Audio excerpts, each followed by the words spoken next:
And welcome, ladies and gentlemen, to Geekwatch, a subsidiary of the Monastery, the open bar of the internet, the world's greatest shit show, and the place where we, the good brothers and sisters of this most holy of temples, seek enlightenment through the drunkest, craziest, and most batshit ways possible. I am your one and only gaming monk, and with me I have 1, 2, 3 good brothers. Ha ha ha. We have the living, breathing encyclopedia. The flamboyant flyer, better known as Flutter. We have the man who is taking over all your anime behind a pair of cheap sunglasses. Good brother Shades, and we have the CEO and chief manufacturer of Zadare Enterprise. Good brother Xanatrix. How the fuck we doing tonight? Doing pretty good. It's a good night. It's a good night. I've had a good weekend. As you can see, I cleaned up the art a little bit to try and get rid of the black squares. It did mean a little bit of stretching, but people are barely going to notice. If anybody asks, I'll just say that they're all in armor, so they're a bit chunky. Because doesn't look that bad from my view. Yeah, I would hardly have noticed. Because, well, I feel bad for anybody who works at a rent fair and has to wear plate armor. Yeah. Doubly so if they go to a rent fair in your neck of the woods, Shades. I was gonna say. I was a part of the SCA for a while. I went to Pensick, and my particular Skadian wore half plate because he was a Rittersnacht of 13 and 1400s Germany. Mm-hmm. Pennsylvania for a month in the summer in half plate. No, thank you. Oh, that's just half plate. Yeah, half plate and a great sword, because that's the shock factor of any Rittersnacht with their Zweihänder. Mm-hmm. There's a reason why most of the rent fair I go to in Florida, pretty much everyone there is wearing nothing but cloth and leather. Yeah, I'm pretty sure. Well, I'm not gonna say. I haven't been to that particular rent fair, but has jousting been done there? Oh yes, yes it has. I'm hoping they've got proper protection if they need to dress light for that. Pretty sure I think they dress, but they probably got cooling pads underneath, cooling stuff underneath. Yeah, because there's no way I'm letting anybody do jousting, even with blunted lances, without proper some kind protection. of armor on. Oh, even with armor, it's still rough. Because you're effectively getting hit with a tree trunk at horse speed. That's at least 1 horsepower of force. Yeah. At the same time, though, it's I remember it's one of those things where just because you can block a sword blow with that armor doesn't mean you're not going to feel it.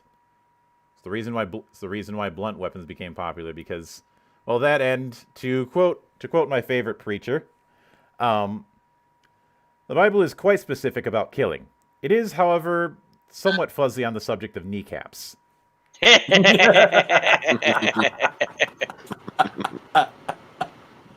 But now, I will give a heads up in advance, and I've been mentioning this for the last few weeks just so that nobody ends up forgetting, because I don't want to get I don't want to see a bunch of messages on the Discord asking where something is next week. There will be no Geekwatch next week, just so everybody knows. And because of that, I don't want anybody who sends me any messages either on Twitter or on Discord about where it is. I will be calling out, and believe me, I will find all of your names.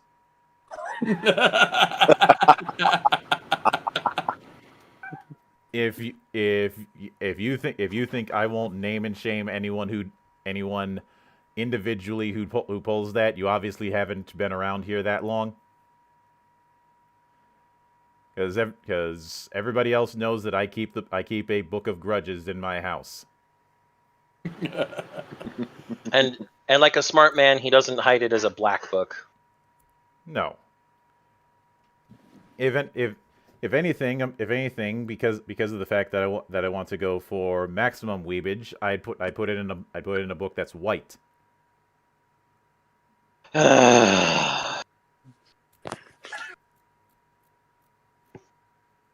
Oh, come on. Right. And oh god, I'm dealing with this shit again. What shit's Daddy? that? Bot. Oh, fucking hell. Twitch, what the hell, man? And Cure? I should shame you for that. He says, Book of Grudges. Wait, Mildred's been watching the J horror franchise? Wrong Here, Monk. grudge. I got you covered. Shame. Shame. Shame. Read more Warhammer, you fucking numpty. or just watch Mandalore's video on Warhammer Total War 2. Then you'll be caught up, because they actually made the Book of Grudges a mechanic for the Dwarf campaign. Nice. Yep. Anyway. So it's been a while since we did a deep dive when it came to something anime related. So that's the theme for this week. But you know how it is around here. We can't just do it straight. We got to do our own spin. And thus we have this week's topic: how not to isekai. Now, now obviously there's been a lot, and I mean a lot, of isekai anime in the last 4 years alone. So trying to tackle isekai anime individually would be a pointless endeavor, because let's be honest, if we did that, we'd be here for weeks. And I'd miss my flight and be very angry. So because of that, I felt like doing a broad brush approach to the isekai genre as it currently is, and where it's been. And I see what you said. I see what you said there, Xana. He was responding to Evil Jonathan, who called out a certain character. Yeah. Which I gave my rebuttal. Yeah. Oh. Now when it comes to isekai, first off, before we delve into anything, I thought we gave Cure his one already. That's not a one. That's not a one. No, That's That's a not a reference. joke. That's an isekai joke. he I know, said but that that's it counts as as there was that bad joke, and yeah, he brought up the whole truck thing, which low hanging fruit there, mate. Yeah, that's why I'm saying. That ain't just low hanging fruit. That's on the ground and rotting. Mhm. Yeah, that's why it's another bad joke. That's my point. And All right, fair enough. I hate to break it to you, Kira, but you're not Austrian enough to try and make Dekatzwein. Anyway, So when it comes, before we really start breaking out the shovels, I think we need to establish some grounding first. So Shades, if you would enlighten the watch on the term isekai itself. Oh, well, thank you, my friend. Yeah, I will gladly do so. Yeah. Now, the direct translation pretty much does mean another world, which is why it is often used to represent anime involving going to another world. Mm-hmm. That's the gist of it, is a character through some means, and yes, it does usually oftentimes involve getting hit by a truck. Truck-kun. The reason that joke became a thing. Mm-hmm. Praise Truck-kun. All hail Truck-kun. But And his brother, Train-sama. yes. But regardless, whether it be through getting run over by a vehicle or and oftentimes, and we want to make this clear, sometimes going into a virtual MMO does count. Mm-hmm. They somehow end up from one world into a whole nother world. And usually involves going from our world to some fantasy world. But Mm-hmm. there are exceptions to that. Yeah. Now, also, I just realized something. Every isekai writer ever has managed to dodge a massive bullet, because given the whole death by truck thing, I want to state a single sentence and just have the rest of you run with this. Oh God. Oh, Jesus. Brock Samson getting isekai'd. Oh God. Oh my God. They hit me with a truck. How has nobody made that joke yet? I know. No, I've- no, we're gonna run with that even further. The Venture Brothers universe is his isekai. It explains so much. Yeah. Because Uh, well, I will admit that the scene that just made me fall in love with Brock Samson was the whole thing with the gator. It's like, oh my God, what is he doing to that thing? Being thorough. Well, you Oh, can't make a gator skin shoes, a gator belt, and gator hat without being thorough with the gator. Look, you know how it is. You use every part of the buffalo. The whole Pretty much. buffalo, yes. anyway, back on topic. Now, and of course the genre has exploded over the last few years to the point where, as I just demonstrated, isekai is a pejorative in and of itself. And taking that into account, and I saw what Maddie had posted saying the truck would be isekai. Fair point. That's why I there's say one- that the Venture Brothers world is his isekai. There's one little thing that I think we need to address immediately, and that is the idea that's been planted in a lot of people's heads, especially filthy casuals. The people who say, "Oh, I love Dragon Ball Z. Midori is my favorite character." You know the ones. They're as bad as the people. They exist. We shame them because we do not believe in hand holding here in the Geekwatch. You either get good or you get out. You just gave me 1,000-yard stare moment there, Mildra. You see, that Because- is what we in the business call a receipt. The reason There's reason your I one, have- Mildra. the reason I have 1,000-yard stare over that is because the casuals who would say something like that, when I was a teenager, those were my sister's gaggle of friends who thought anime was just the coolest and knew nothing about it.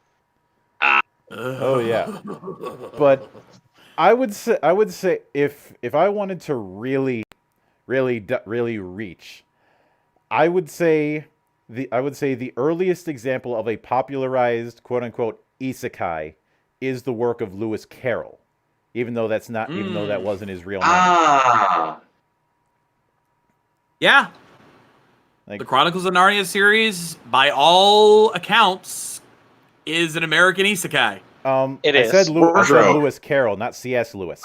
Yeah. Oh, pff. Yes, Wow, it is. up until there, rabbit I'm hole. English. Rabbit hole. I fell down the wrong rabbit hole there. Wow. Yeah. Okay. Alice in Wonderland. Fair Yeah. enough. Still English. counts.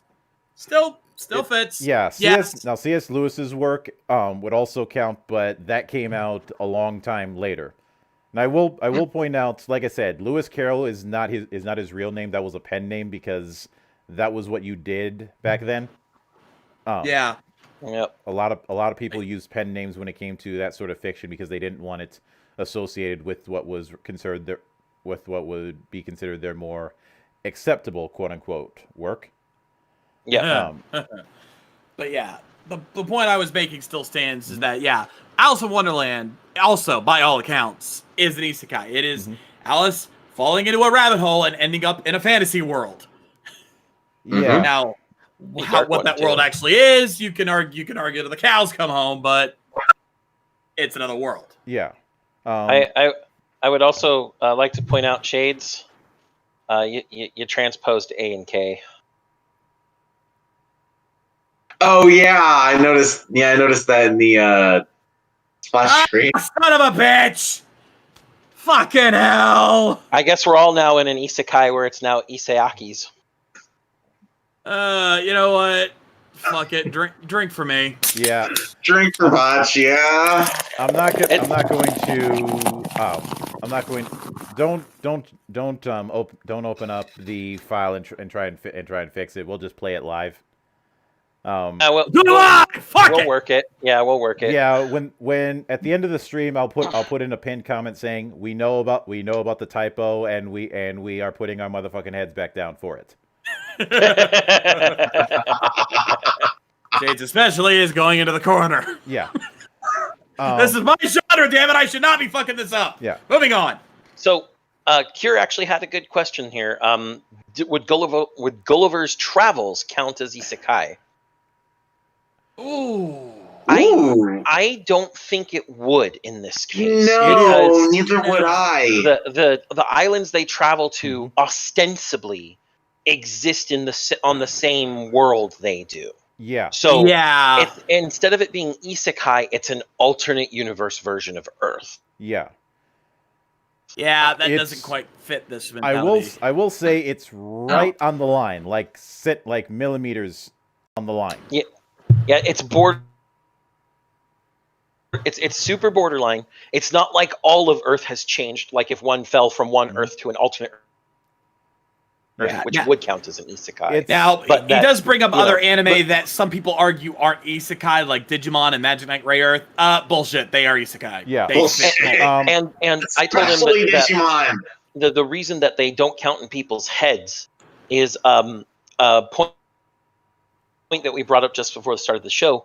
The term isekai was coined recently. Yes. The concept has existed, but the term was coined recently. Mm-hmm. So there's a disconnect between the coining of the term and the defining of the concept. Yeah. Mm-hmm. It's also the reason why I will argue that Escaflowne counts as well. Plus it gives me an excuse to continually express my rage at one of the worst endings I've ever seen in an anime. No, I will never let that go. No, I wouldn't let that go either. Just like I don't let go of the ending of X. Yeah. What ending? Moving on. Rails. Shut up, monk.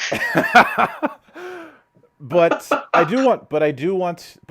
you brought that up, Crystal, I do want to posit one to you. Now, I've had this argument back and forth for the last few years. But would any of you say that John Carter or the Barsoom Saga qualifies? Very good question. I've never dabbled in either of those, so I have no argument. Neither have I. I have no room. Yes, in a literal sense. Yeah, he does literally. He literally goes to Mars. Mm-hmm. He goes to a literal different planet. Yeah. So yeah, isekai, different than Earth. Yeah, and when he's there because of Mars's lower gravity, he has super strength, super leaping, and if this sounds like Clark Kent, keep in mind that John Carter has been around for over 100 years. Yeah, we could argue back and forth on every single anime that counts as an isekai till the cows come home. Evil Jonathan is acting. What about Doctor Who? No. No. That is more of a space travel, even though it involves time travel as well. It is essentially more of just a, space traveling adventure. It's akin to Star Trek in that regard. Yeah. And for the record, I'm not counting Star Trek either, simply because that's a case of wagon, as the line used to con CBS, wagon train to the stars. But the other, I will admit that I've at times somewhat enjoyed the meme of referring to this or that character from previous works as an isekai protagonist, but I do think some people really, really stretch it. As much as I liked the performance at Metro Night Live about Sora being an isekai protagonist, when I really stop and think about it, he's disqualified. It goes back to that whole spacefaring adventure, because he's technically just part of the same universe. Yeah. He just never knew it.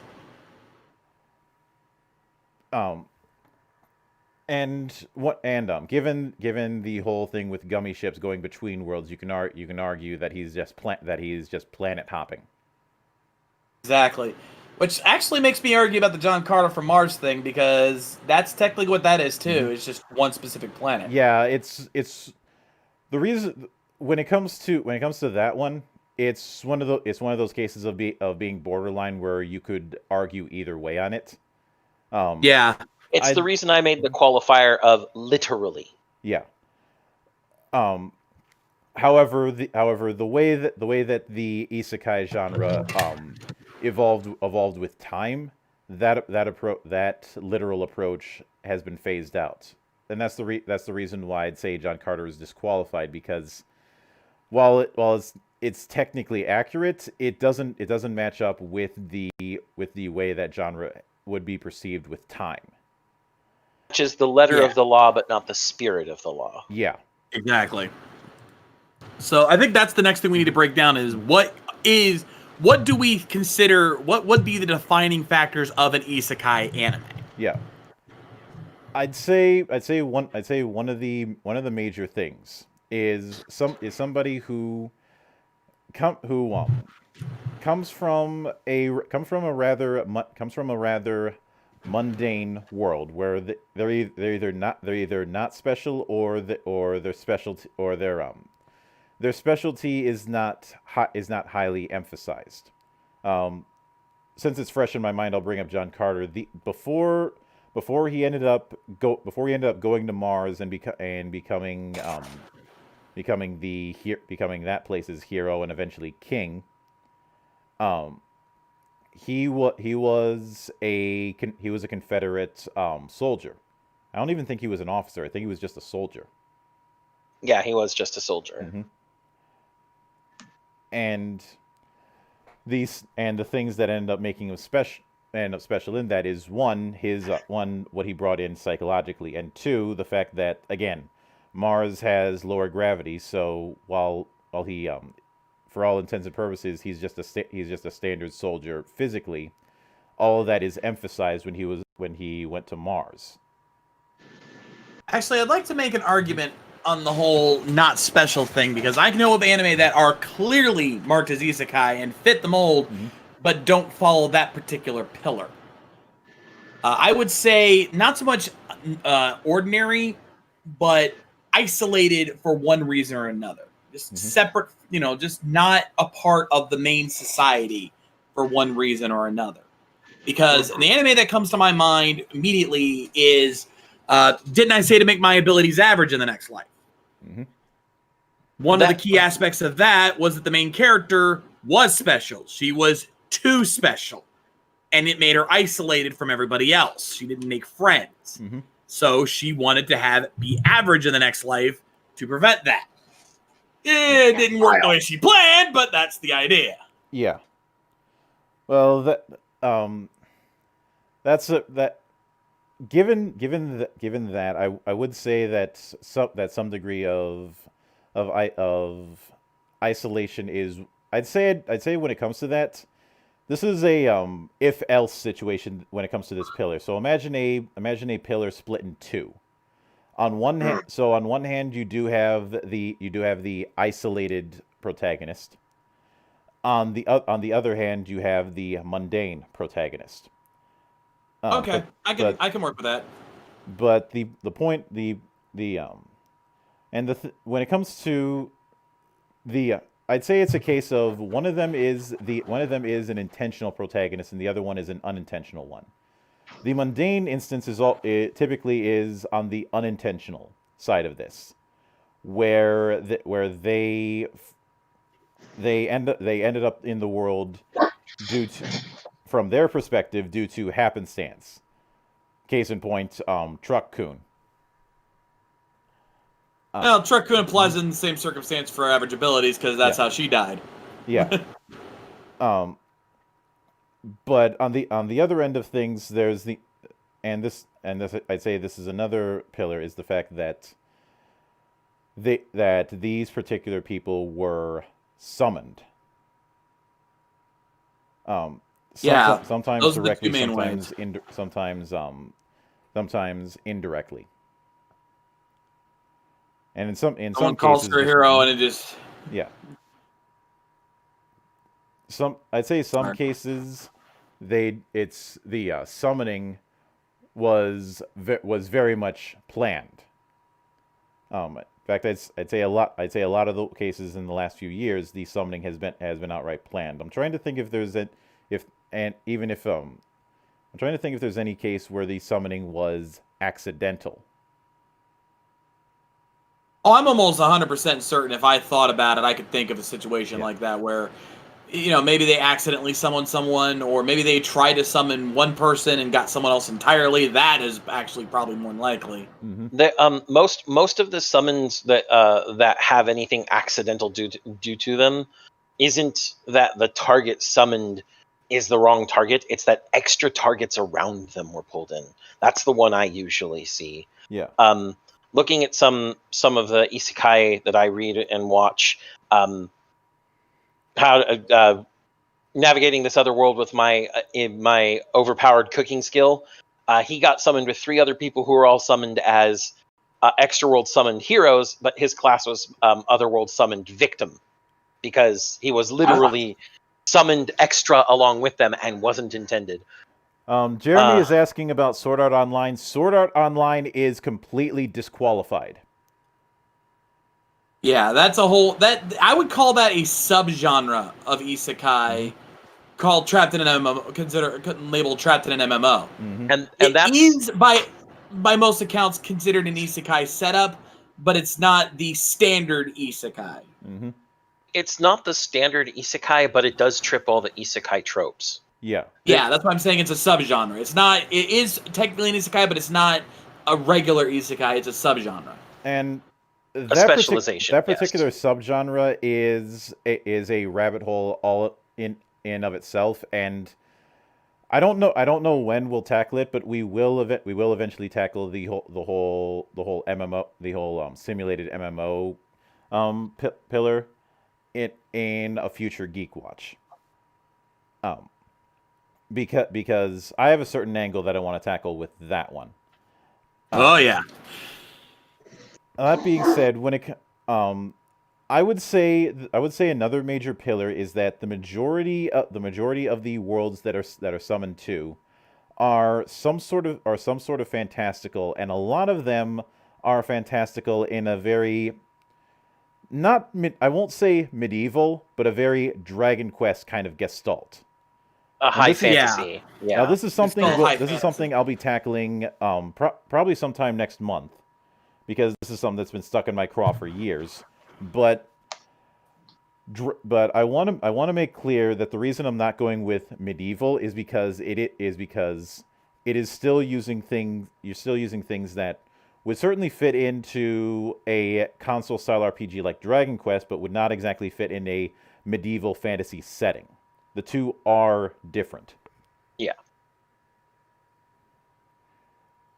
and because and a lot of the now I'd say something like Digimon doesn't qualify, because even though there's definitely the fantastical elements there's too many other elements within Digimon's world to fit particularly in that. Yeah. But Digimon is still it still hits the pillars of Isekai. It definitely hits the pillars of Isekai, but when it comes to that particular one, the digital world it has more in common with a fairy tale world than a more Dragon Quest-esque world. But the problem is that there are plenty of isekai out there that aren't just high fantasy.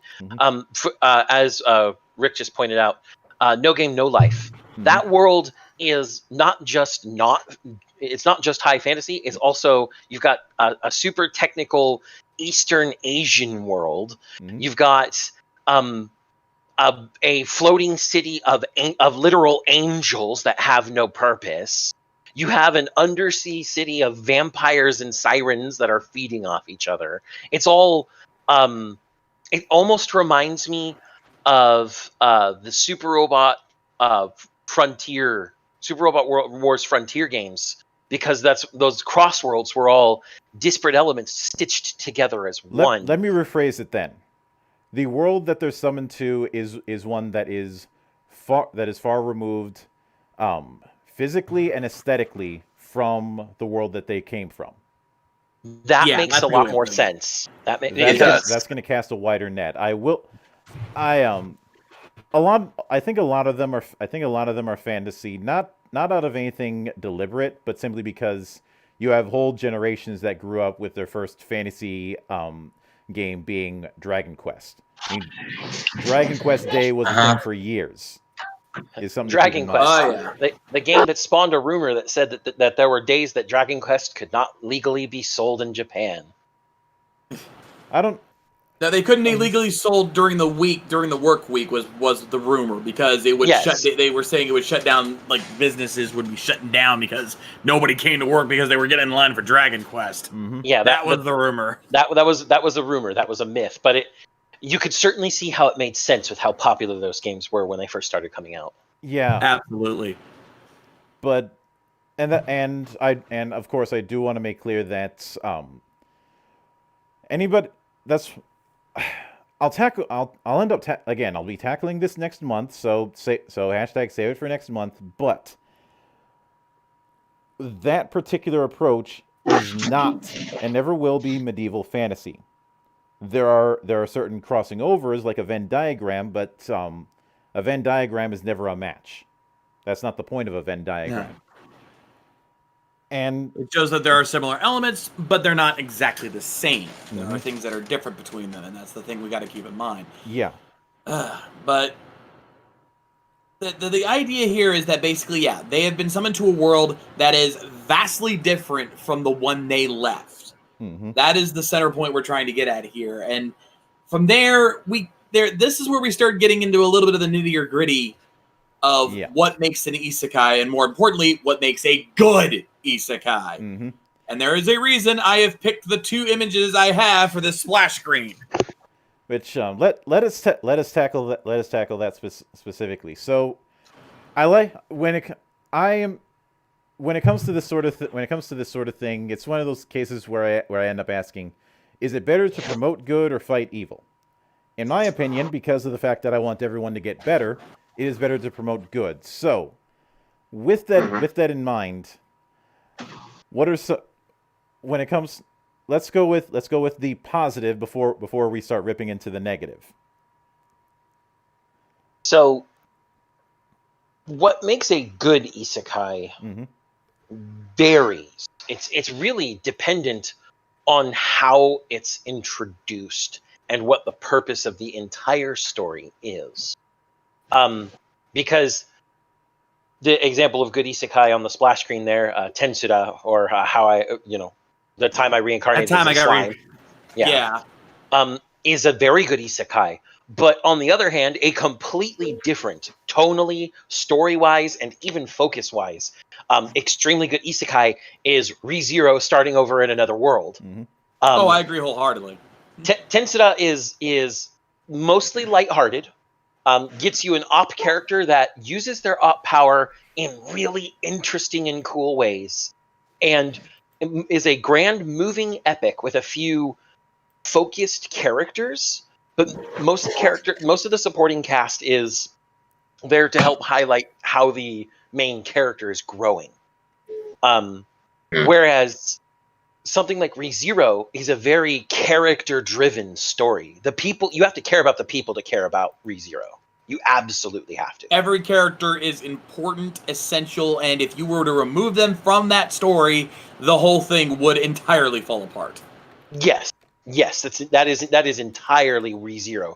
You remove someone who even seems inconsequential. How about our mean cat lord and savior, Felix. Yes.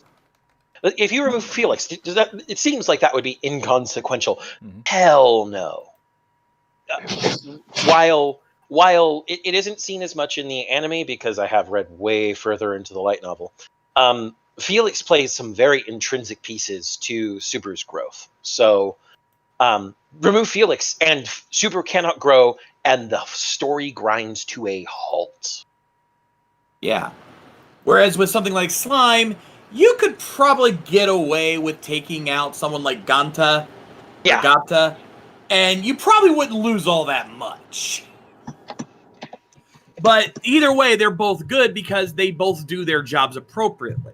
You know, and I think the big thing is that one of the common things we see with Isekai is, as you mentioned, the opness of it. The fact that most modern Isekai, and I stress modern because back in the days it wasn't as prevalent, but ever since SAO, as much as we don't say it's a full Isekai, it still counts in that regard. And one of the things it created was the idea that the main character had to be OP as fuck. Except that Reki Kawahara did it in the exact wrong way, which is why it would go in the bad Isekai bin. Like I said, we will be we'll get to that. SAO a new one when the time comes. But it brings to the point is that now almost every modern Isekai, with a few exceptions, has the idea that the main character has to have some kind of overpowered ability that makes them a total badass, which is why they wouldn't want to exactly go home at some point. You know, Subaru from ReZero is probably the one exception because he is the total opposite of that. Mm-hmm. He's not OP. His power's a pain in the ass. His power's to die and respawn every now and again. And the big thing about ReZero compared to other Isekai is it is a psychological horror. Yes. And something I tried to sell a friend of mine who likes to read horror books but isn't big into anime. I tried to sell him that ReZero was perfect for him because he loved the deeper elements of psychological horror. And I said, so ReZero is a psychological horror made in layers to draw you to the eventual existential horror at its core. Mm-hmm. But getting back to my point is that most Isekai have this idea. Slime, he is OP as hell because he can absorb the abilities of any monster he consumes. He can absorb any monster and gain their abilities, even humans, which is why he gains a human form inevitably. And it was good, but how he uses that, and especially when he gains that human form, the story behind how he gains that is engaging. They set it up, they build this big thing, and they continue it later on. I mean, even in just the anime, he makes a point to do things for the human he ends up absorbing to basically fulfill their wishes, their last wishes before they had died. So they carried a story through that ability of his. They turned it into a plot point that he used that. Mm-hmm. You know, that's a big thing. Now, if done incorrectly, being OP comes off as boring. Hence why I've used the other example on the other side of this splash screen. Master of Ragnarok. The Master of Ragnarok and Blesser of Einherjar, Morbo. Yeah, Morbo. More accurately known as Let's Build a Lolly Harem. Yeah. I have not actually watched Morbo because I have taste. But I do know enough about it through other AniTubers and things I've read online to get a general idea of how it works. And the problem with Morbo is that his OP power, part of it is the fact that he is able to take his cell phone and use it, which, yeah, that's really OP as hell, you know. And then he's just somehow really strong. But here's the thing. There is never an explanation as to how he is able to do half the things he does. None. He just can just cause. Because reasons. Yeah. And the minute you have that argument of just reasons, congratulations, you have failed. Mm-hmm. It's the same in Another World with my smartphone. He has his smartphone, and also he's just good at magic, all the time, for some reason. No one knows why. Yeah. That is the kind of thing that can instantly kill an isekai story. Is if you're gonna make him OP, fine. There's nothing wrong with that. But you have to explain how they got that way. Mm-hmm. And Slick Rick brings up another example, Cautious Hero. Believe it or not, Cautious Hero actually did have an excuse for that. Mm-hmm. He is so cautious that he made himself overpowered to be prepared for any situation. Yeah. And even though it waited till the last 2 episodes to explain why he's this way, they did actually explain something with it. That's not how you write a story. Cautious Hero gets a little bit of leeway. I think due to the fact that it's basically one of those one joke marathon kind of things. Yeah. So that's full disclaimer. I have a terrible bias against Cautious Hero. I've read the light novel volumes past where the anime is, and even with that explanation of why he does the things the way he does, it doesn't excuse how much trash he treats literally everybody around him as. And so absolutely. I can never gel with his character, so I just refuse to read or watch it. Oh, trust me, I'm not a fan of it either. You're not getting any disagreement from us here because we watched that show. But anyway, the point I'm making here is that being OP is kind of a standard for modern isekai, but if you're going to do that, you have to be willing to explain how they are that OP. You can't just write it off as, oh, he's an isekai protagonist. Nobody's going to buy that. You cannot. The explanation needs to be justifiable enough within the plot. Thank you. Mm-hmm.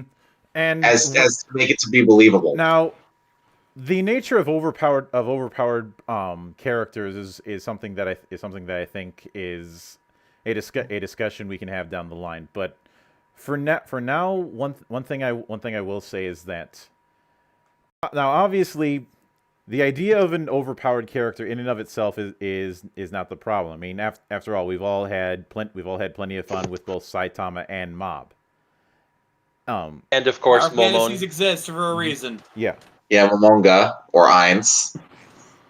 But the thing when it comes to overpoweredness is that the dance partner has to be just as important, whether that be the obstacles within the story or how they interact with other people. Now, the reason why I especially use Mob as an example of this is the fact that even though this isn't an isekai, I'm using this to demonstrate my point. He has absurdly powerful psychic powers, and yet when it comes to a lot of the other stuff, he sucks, and he knows it, and that's his arc about it. The fact that he just wants to be a normal kid. Mm-hmm. Like legit, he joined the body improvement club because he's like, but I don't want to be psychic. I want to be fit, and I want to be good grades, and I want to impress the girl I like. Mm-hmm. Like he legit is. I'm a super powerful psychic that could literally rule the world if I wanted to, but I want to be a normal boy. Can I just please be a normal boy? It's like Mile. Boy. He's like the male equivalent to Mile in that regard. He is. He really is. Yeah. He just wants to be average because he doesn't want to have his psychic powers be the defining attribute, and that's something about being OP that I think you need to establish is how do they feel about being that overpowered? What do they want to do with that? And And going back into more isekai protagonists here, most of the successful overpowered characters we see, in inclusion to having an explanation for why they are overpowered, they don't just ham-fistedly solve every problem with, oh, I've got OP magic or OP strength or whatever. We're done. That's good. Go home, everybody. They're for example, again, Ainz, he's cautious about using any of his power because he's afraid it'll attract unwanted attention. Another example in Sora and Shiro from No Game No Life, Kuhaku themselves, their overpoweredness is the ability to play games at the highest level, but everything else about them is less than average. They've got less than average stamina and less than average work ethic. Their whole thing is, yeah, we'll beat you in the game, but only because it's fun. And so everything they do, they're also challenging themselves the entire time, but that's a different story for a different time. Yeah. Everything an OP character does that does it well, it's always a unique use of power or an entirely different path of use. Something that wouldn't normally be used that way, or they just eschew it altogether to solve in different fashions. And so they try to, they're overpowered, sure. I mean, again, everybody remembers Black Hole. There goes the giant domination angel, and now everybody in front of him is despairing. But he only did that after letting tons of guys die and get beat up, and trying to at all costs avoid involving himself, because he's like, no, if I go out there with magic, somebody's gonna see me, and this is gonna get bad. Mm-hmm. But that wasn't the approach he did. I'd say another thing that is vastly important, and not just for isekai specifically, but any sort of setting that you're doing as a writer is twofold. Establish your rules and follow them like you are following the goddamn Bible. Yeah, because they are your law. You will stick to them. You guys know me well enough to know that there is nothing that gets my blood boiling than a series or show that establishes rules and either doesn't follow the rules or pulls new rules out of its ass. And go ahead, Shades. And we should establish that we're not talking just the occasional Deus Ex Machina. That happens. But if you use it sparingly, and B, if it still stays within the rules of the world, it's still okay. You can have the occasional Deus Ex Machina and get away with it. But if you overuse it, or if it does something that completely breaks the rules of the game of the world, congratulations, you have used it incorrectly. Your story is shit. And this also leads me to a unique character type within well-established rules or well-established worlds with well-established rule sets. The character who knows more about the rules than other characters around him. They're OP in their own right because they understand the intricacies of the rules to a point that intricacies, yes. Yeah. That the characters see them doing things. You can't do that in this. Yes, you can. The rules allow me to. What? That doesn't make sense. You're just not thinking about the rules the right way. And I love seeing that type of character in any world. Basically bending them so far backwards, but not entirely breaking them. It's not even a bending of the rules. It's just they looked at the rules. They looked at how they interact and went, wait a minute. There's a part here where with this intersection of the rules, this can happen, and they execute loopholes. It's not even a loophole. Yeah. It's actually in the rules itself. It's just nobody connected the dots. Yeah, that happened. It does happen a lot. The other thing we should also acknowledge is that there are times where an isekai anime completely goes against that genre type. Like doesn't even need an OP character. In fact, I actually just reviewed an isekai. Villainess. My Next Life is a Villainess. All routes lead to doom. It is an isekai by every definition of the term, but it has no combat, thus no need for an overpowered character. Characters can be overpowered in ways that are not just combat related. I will say that now, but that's an aside. Fair. No, but you also make a fair argument there because, yeah, the main character would technically be overpowered. The fact that she has vast knowledge of the world because it's based on a visual novel game. On a visual novel, it is an actual world. Yeah. Yeah, it's a visual novel in her world, but it's an actual world where she goes. But she has such vast knowledge of the story of that game, aside from like a couple of things, that she now knows what she has to do to change the story because, well, that's the goal, is she needs to change the story or she is screwed. Because she reincarnated as the antagonist, and she knows that every route, as the title says, leads to doom. She either gets exiled or killed, so she's like, okay, so I have to change the entire story to say, no, that can't happen. Actually, it would be getting the bad end in the game. Mm-hmm. And when it comes to dealing with rule breaks, I know I said we'd tackle SAO later, but there was one particular egregious rule break I want to bring up that stuck in my craw. And that was a scene that happened during the Elfheim arc.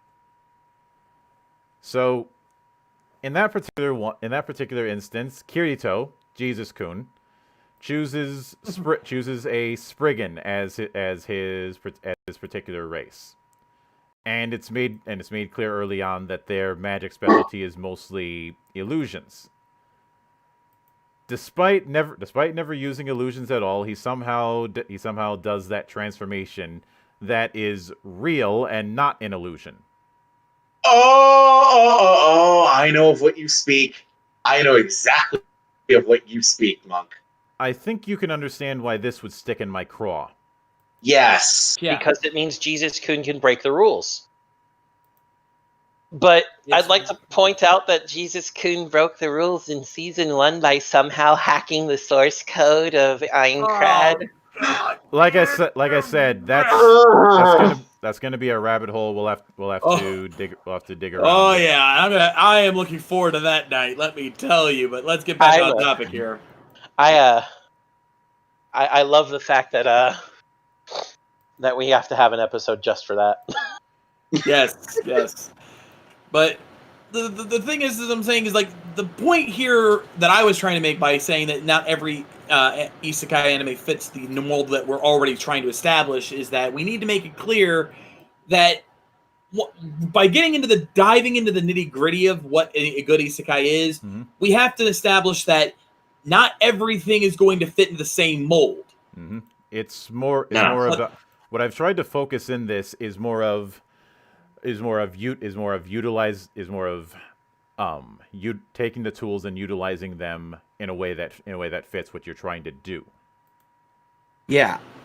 So, in that respect, what I would say is that much like all rule sets, there are exceptions which prove the rule. Mm-hmm. But Professor Zadari has his specs on right now. We can roughly establish the pillars of isekai in general, whether good or bad, as a character or some characters are transferred to a world vastly disparate from their own. And from there, that's all you need to establish, yes, this is an isekai. There doesn't need to be anything else. That's the broad umbrella. Mm-hmm. And again, that's why the VR MMO series type stuff is a specialization or offshoot, because they are people transferring to a world vastly different from their own, but it's a world established within their own, and that's a distinction that does have to be considered. Yes. Yeah. It doesn't have to be fantasy. There are isekai, as I pointed out, No Game No Life. That world is not a fantasy world all in of itself. There's technology there. There's a lot of science fiction elements to it as well, especially considering that the Sunniaster, some spoilers for the 2017 movie, the Sunniaster is the item that chooses the one true god, is shown to be almost a world level AI of sorts. But be that as it may, these worlds can be high fantasy. Sure, they're I mean, if you look at Re:Zero, that's a very high fantasy world. Yeah. But just the same, you can then look at something like the time I reincarnated as a slime. That world is split up into several different kingdoms that all have different levels of technology. Mm-hmm. And it's almost like the world building project we did weeks ago. Yeah. Actually, Slick Rick in the YouTube chat brings up another example of a world that was not fantasy: Saga of Tanya the Evil. Oh It was yeah. Yep, magic. It has magic, but it was a war. It was a war, modern. It felt like a World War II, World War I era, just battleground. It's intended to be, I believe, World War II. Given the Well, no, given it's definitely World War I, because they're still an empire rather than and it's because and the reason I say that is because Tanya is supposed to be somewhat related to the Red Baron. Mm-hmm. But that is an isekai because that isn't just Earth. It's not a returner story. The guy who was pushed in front of the train wasn't reincarnated into the body of a little girl in 1920s Germany. No, he was reincarnated into the body of a little girl in an entirely different version of Earth where magic reigned supreme. Yeah. Yeah. I think you had both magic reigning supreme, and if I recall correctly, that take had a little bit of alternative history going on as well. Yes, it did. Very much so. Very much so. Because he started changing history as soon as he became Tanya. Now, something that I wanted to make note of is, I am of the belief that the reason why so many go for that Dragon Quest-y fantasy route is because that was the sort of fantasy that they grew up on. Like they were probably avid Dragon Quest players, like anybody else in Japan was at that point in time. Especially I would say Dragon Quest games after, I'd say around 3. Since that was when that franchise really started to establish its identity. Yeah. Also, Kier brings up another idea: reverse isekai. Well, in a sense, because it's still isekai no matter what. It's one world to another, but instead of going from a mundane world to a fantasy world, what if you took someone from a fantasy world and put him in the mundane, real world? Yep. The prime example for me, the devil is a part-timer. Mm-hmm. Oh yeah. Prime example for me is Recreators. Either one works, but the point still stands. Yes. Is that it's the idea of taking someone in a fantastical world that would normally be the home of an isekai, and putting them in the mundane real world and seeing how they would fit. Mm-hmm. Which then also begs the question: does that make Oh My Goddess an isekai? No, because those goddesses do exist. No. I know people who would ask that question, though. I've seen that question. That doesn't surprise me because people are idiots. I mean, tautology. Thank you.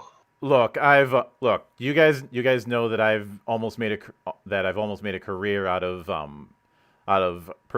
risk assessment and prevention. So I'm not gonna fault him for bringing that kind of thing up. Plus, when it comes to when it comes to something like that, it very much falls into the line of that particular world has a established goddess system. To the point where I ended up making a meme of God called, we're screwed. Yeah, but the thing is we're getting here is that every isekai anime, while there are specific pillars that you have to follow, once you get past those main pillars, you've got free reign. You just have to make sure, as Mildred mentioned earlier, to do what you should do with any medium. Create your ground rules and fucking stick to them. Exactly. Yeah. Like glue. And when taking that into account, one thing that I do want to address is the rise of doing isekai in a comedy sense, because we've seen a lot of them to the point where long isekai titles has become a meme in and of itself. Yeah. Hello again, average abilities. Mm-hmm. Bullfree, anyone? Yeah. Oh god. Kind of like how the title of JAV DVDs being extensively long is a meme on itself. I don't know how to feel about comparing isekai to JAV. Well, as far as long ass titles. Hell, there's an episode of Zombieland Saga that you could episode title for Zombieland Saga. Fuck. Thanks for reminding me about that, you motherfucker. But no, I was about to say that the comparison between JAV and isekai hits a little close to each other, don't they? They're both fantasies for lonely people to imagine themselves in.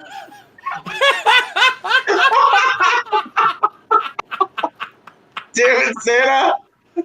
Oh, fuck. Is it any Moving on! Is it any small wonder why I keep Xana around? Thank you. I'm here all week. Oh, fuck me. But I do want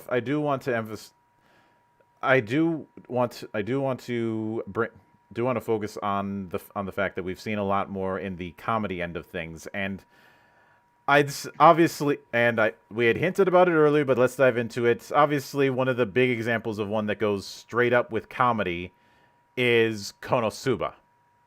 Yeah. I'm gonna be honest with you. I am in the minority who thinks Konosuba didn't quite pull it off. At least not in the first season. Konosuba is a decon. It's a deconstruction, and it was always intended as such. The It authors have always been very vocal about that. My problem with that is that they overdid that aspect. I don't think they overdid it to a Fight Club level, though, so we can... No. I wouldn't go that far either, but the problem I had with Konosuba, and is that, one, every single one of those main characters are unbearable. Now, obviously, that was the intent. I know this. I'm not an idiot. But I think they went too far with that aspect. I do want to ask one question to you in this regard. Do you think something like Konosuba would have been a little more tolerable if it adopted a more 4-koma like approach? The Yonkoma? Yeah, like maybe. I think that might have helped a little bit. Like how you have shorter episodes when it comes to something like Azumanga Daioh, which was a 4-koma. Yeah, I think that might have helped a little bit, because then it would show that it wasn't taking itself at all seriously. Mm-hmm. But the fact that it tries to act like it has a plot, but clearly doesn't, just makes it unbearable. Yeah, especially when you have a main cast that each are just so unlikable for different reasons. I mean, I know everyone sings Megumi's praises, and she is one of the slightly more tolerable of them. Mm-hmm. I will give her a somewhat pass, but the fact that she only wants to learn the one spell, it just gets annoying after a while. I And can then- understand that. It's a decon of a trope of the wizard looking for the ultimate forbidden magic. Yeah, I get that, and it's not the worst. That's why I say she's the least unbearable of the group, in my honest opinion. Though I will also agree, Darkness. Holy crap! God, Darkness. So Darkness is the decon of the selfless paladin who always protects their friends and goes beyond to the only reason she loves to protect her friends is because she's a goddamn masochist. Yeah. Now again, those are the two more bearable of them. And mainly for Darkness, it's just because it's so hilarious to see her act like that it's just funny. It is. Yeah. So I'll grant that. I'd like to actually address the Aqua is useless. Here we go. No, because this is usually where a lot of people have an issue, is that Aqua is a goddess who is, for all intents and purposes, irredeemable. And I'm in the same club. Aqua, for all intents and purposes, despite being super powerful, is absolutely stupid. And that's entirely intentional, because the whole thing was Kazuma was supposed to be, the hero. He's supposed to be the guy going to fix that world. But when he gets his guild card, he finds out he's average in everything except for intelligence, where he's slightly above average. And whereas, Aqua, when she gets her card, she's maxing everything but intelligence, where she's got nearly nothing. He thought he was being clever by saying, I can take anything in this room with me, and chooses the goddess. And if it had been any other goddess, he would have been right. Yes. But his terrible luck, the same luck that got him killed looking at a tractor coming at him, is what saddles him with the most useless goddess, which was, again, intentional to show you that this isn't your normal isekai. Yeah. That's why I'd argue that something like this would have been better off presenting itself in a more comic strip style. Mm-hmm. Yeah, you could have had those antics. You could have had them doing the stupid shit. And some of those scenes felt like they were from a 4 coma. The scene of Megumine practicing her explosion and then pissing off Dullahan. Mm-hmm. That felt like a 4 coma plot right there. Yeah, that's a full on Kisho Tenketsu right there. Mm-hmm. Yeah, but then they tried to actually have serious story elements like the end of the first season. And then they even tried to make the character seem somewhat competent during that fight. They were still idiots, but they tried to feel somewhat competent. But then they turn around, and again, I'm only going off season 1 because I never watched season 2. I couldn't go past season 1 if I tried. But the bonus episode 11. Oh God, that OVA! The OVA episode 11.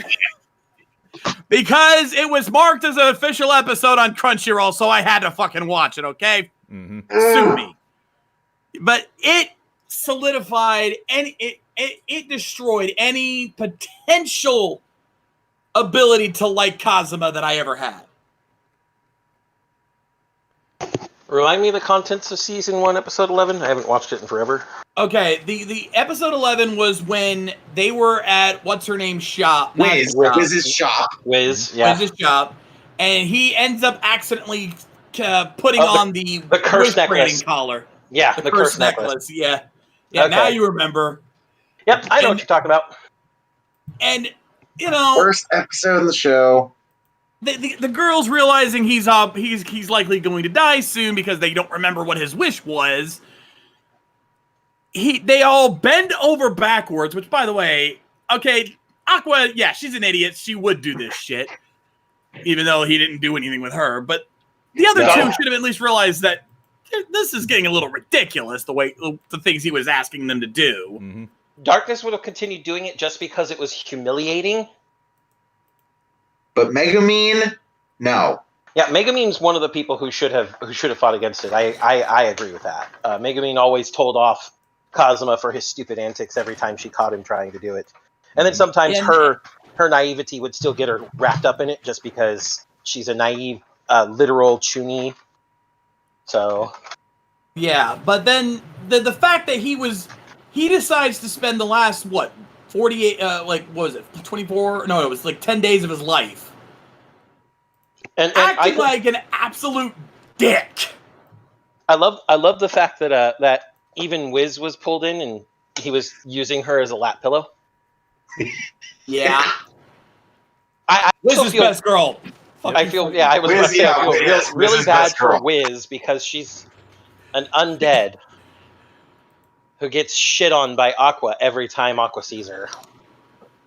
Oh, I think I know why, and I think you all can think of 2 reasons why. Two very big reasons, yeah. Yeah. Dude, yeah. Look, we already know. A cup angst. A cup angst. No. It's because Wiz is the perfect big titty goth GF considering she's undead. Anyway, but the thing is that even as a deconstruction, this goes back to our comments on deconstructing anime that we did a while back. Is that you have to make not only have to make it clear that way, but you still have to make it enjoyable to watch. And when you make the characters that unlikable, regardless of the reasons why they're that way, why do I want to watch this again? Sometimes that was the problem with Evangelion, is that the characters were so unlikable, it didn't matter what they were deconstructing, it was just dumb. Pretty much. And I'm not gonna. I wasn't there for that one, and I'm not gonna get into it now because I would have had words that way. Something that I do find amusing is that I honestly think that when it comes to the various communities that managed to get things out of all the memes that came out of Konosuba, I feel like the tabletop community got more mileage than anybody else did. Largely because of the fact that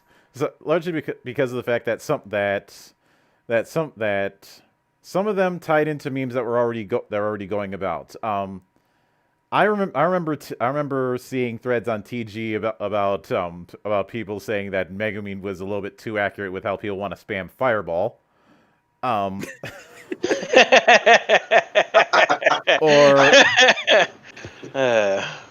the fact that much like how Alex Louis Armstrong became the living avatar for the Muscle Wizard build, Darkness became the living avatar for Lawful Stupid. Yeah, she's not. I would say that she's the avatar for lawful stupid in a different sense, because most of the time when people talk about lawful stupid, they mean a paladin so strictly bound to their rules that they can't ever have any sort of leniency, and so that they stupidly execute their rules in situations where executing their rules is essentially a death wish. For me, in my experience, a lot of the aspects with lawful stupid most often have to deal with that GM. You know how Oh God. you know how nobody wants to be that guy who puts the paladin into situations where they try and force them to either fall and become a blackguard or die. Which is stupid. Any GM who does that is a bad GM. And I will point this out. One of the counterbalances that ended up happening was people started creating paladins of Kamina. Believe in the me who believes in you. Yes. Which also one of the other memes I'm sure you probably got, I'm gonna assume, is the idea of thieves constantly just trolling by stealing people's useless stuff because Kazuma just kept stealing girls' underwear. Yes. Not to mention there was that one asshole that he stole the sword from and never used. Yeah, the running gag when it comes to thieves for my whole life has been that they are notorious kleptomaniacs. Yeah. Do you want to know that meme about someone stealing stuff as a troll to other people? Do you want to know what recent isekai has my favorite example of that. What? Shoot. It's an isekai that combines two of passions: animals and wrestling. Oh, He Ace. Hey, Shigure. I'm just gonna say this right now.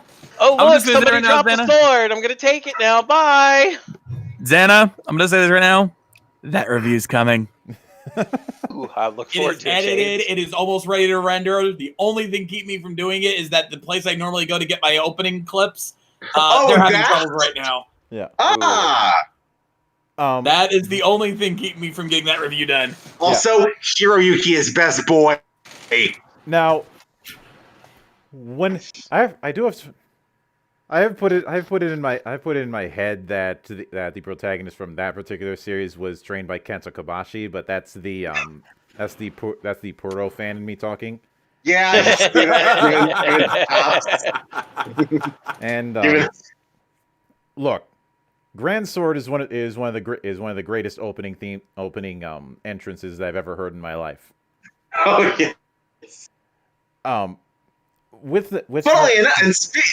enough, that you mentioned Kimono Michi, Xana, because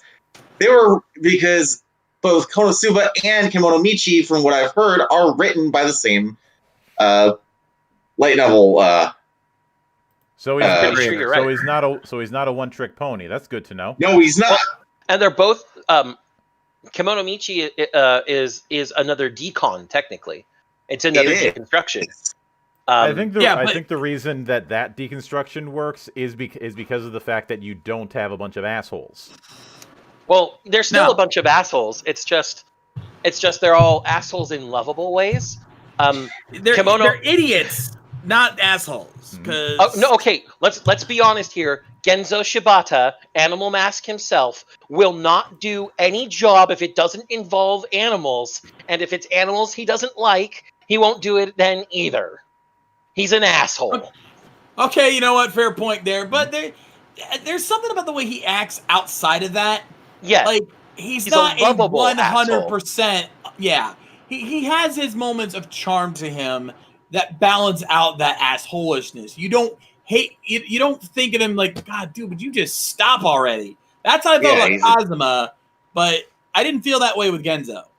No, Genzo, like I said, he's a lovable asshole. But yes, he's very much a jerk ass with a heart of gold. Yeah, they're both written by Akatsuki Natsume, and I think they learned between Konosuba and this how to write more lovable characters. Because actually, if you read some of the Konosuba spin-off stuff, the characters are explored in ways that let them be less assholes than in the main series. So I think Akatsuki Natsume learned between the continuous series they were making to make. They can still make characters that are semi-useless or entirely useless, such as Carmilla, but still make them lovable in some way. I agree. I'm gonna be honest. My favorite character, even though he's only there for like all of 4 episodes, is Mao. It's Macadamian Ogre. He's so cute. He's like, I've got to beat Animal Mask. You left me, Animal Mask. Where are you, Animal Mask? I'm like, you're getting depressed because your rival left. Oh, I ship it. I don't normally use that term, but I ship it. You're not wrong. Xana, just remember my policy about headcanons. Get the headcanon. Let's put it together. They do slap their naked bodies around a lot. Crazy. No, not phrasing. In the words of Tommy Dreamer, it's not gay, it's wrestling. Exactly. Yes. They actually have a really good bromance going on canonically. So my head canon isn't so much head as it is canon. Okay. I'm gonna put out a challenge. When it comes to these particular two, I am calling out every I'm calling out every meme AMV creator on the internet. I ask you one simple thing. I'm going to give you one song, and I just want you to run with it. And Shades, you probably know where this is going. Oh God! Guy Love. Yeah! Yes!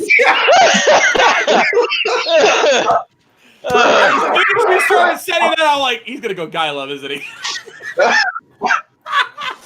Maddie would love you for that. As would I. If I had the skill, if I had the editing skills, I'd have done it myself. But unfortunately, Same. I do not.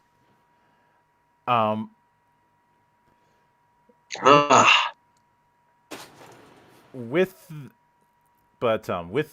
that kind of thing in mind, and we've now I do have to.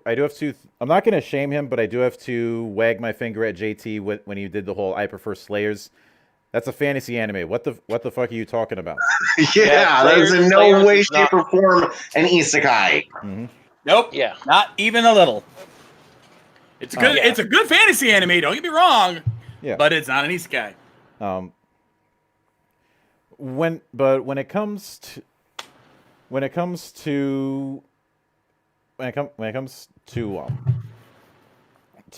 those various approaches, I do think, since we've danced around a bit, when I'd say when it comes to, since Rising of the Shield Hero was brought up, I do kind of want to tackle how it handles its world, because it is kind of doing the whole playing the video game parts of it somewhat straight, but in all honesty, I think when it comes to that one, focusing on that is forced for the trees, because of the fact that the crux with Rising of the Shield Hero is a character piece.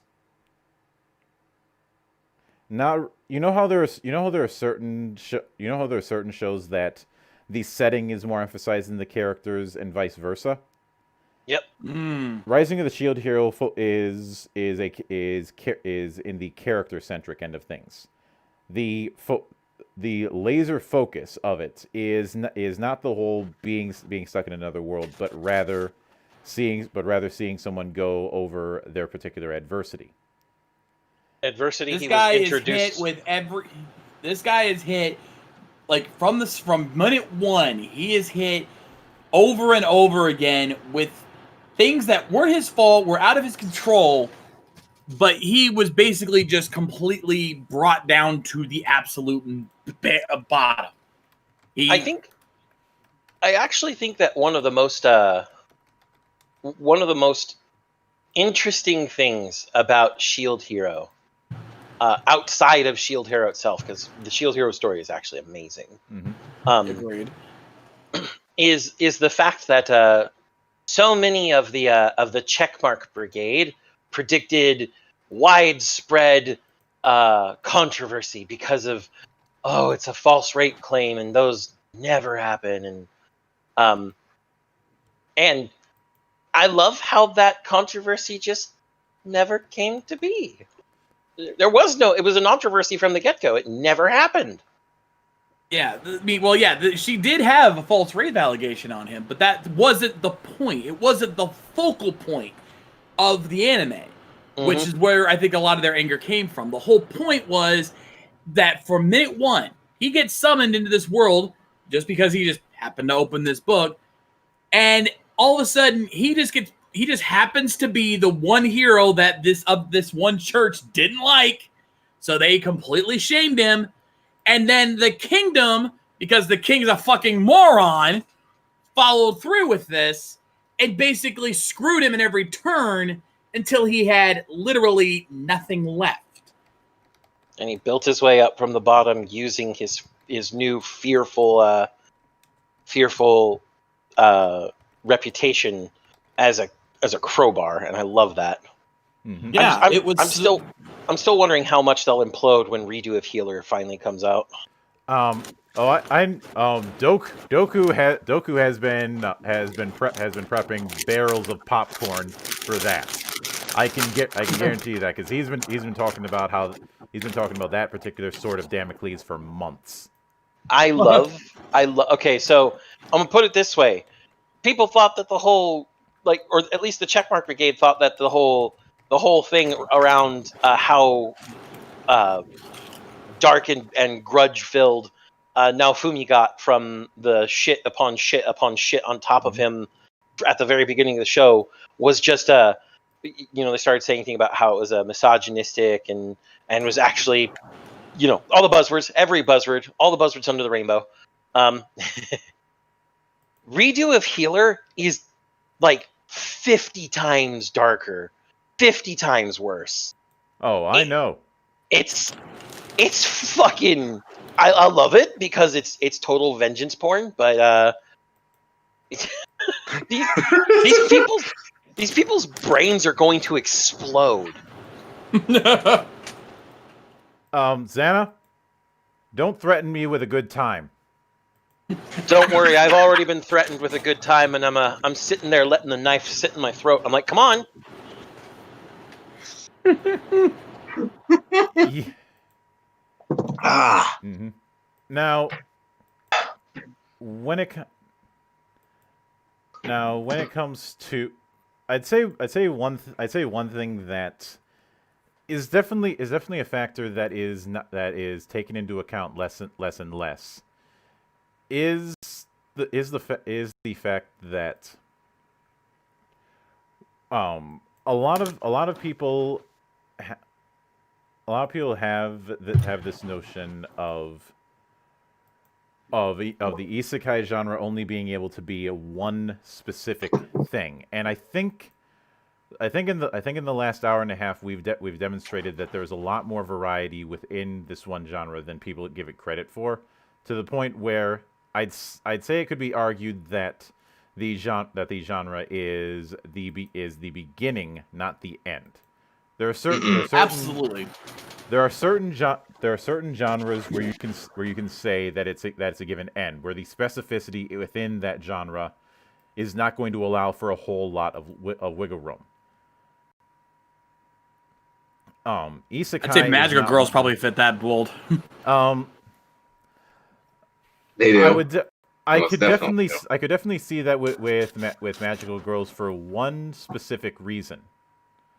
And that is the fact that the majority of that genre has been so dominated with one particular style for decades.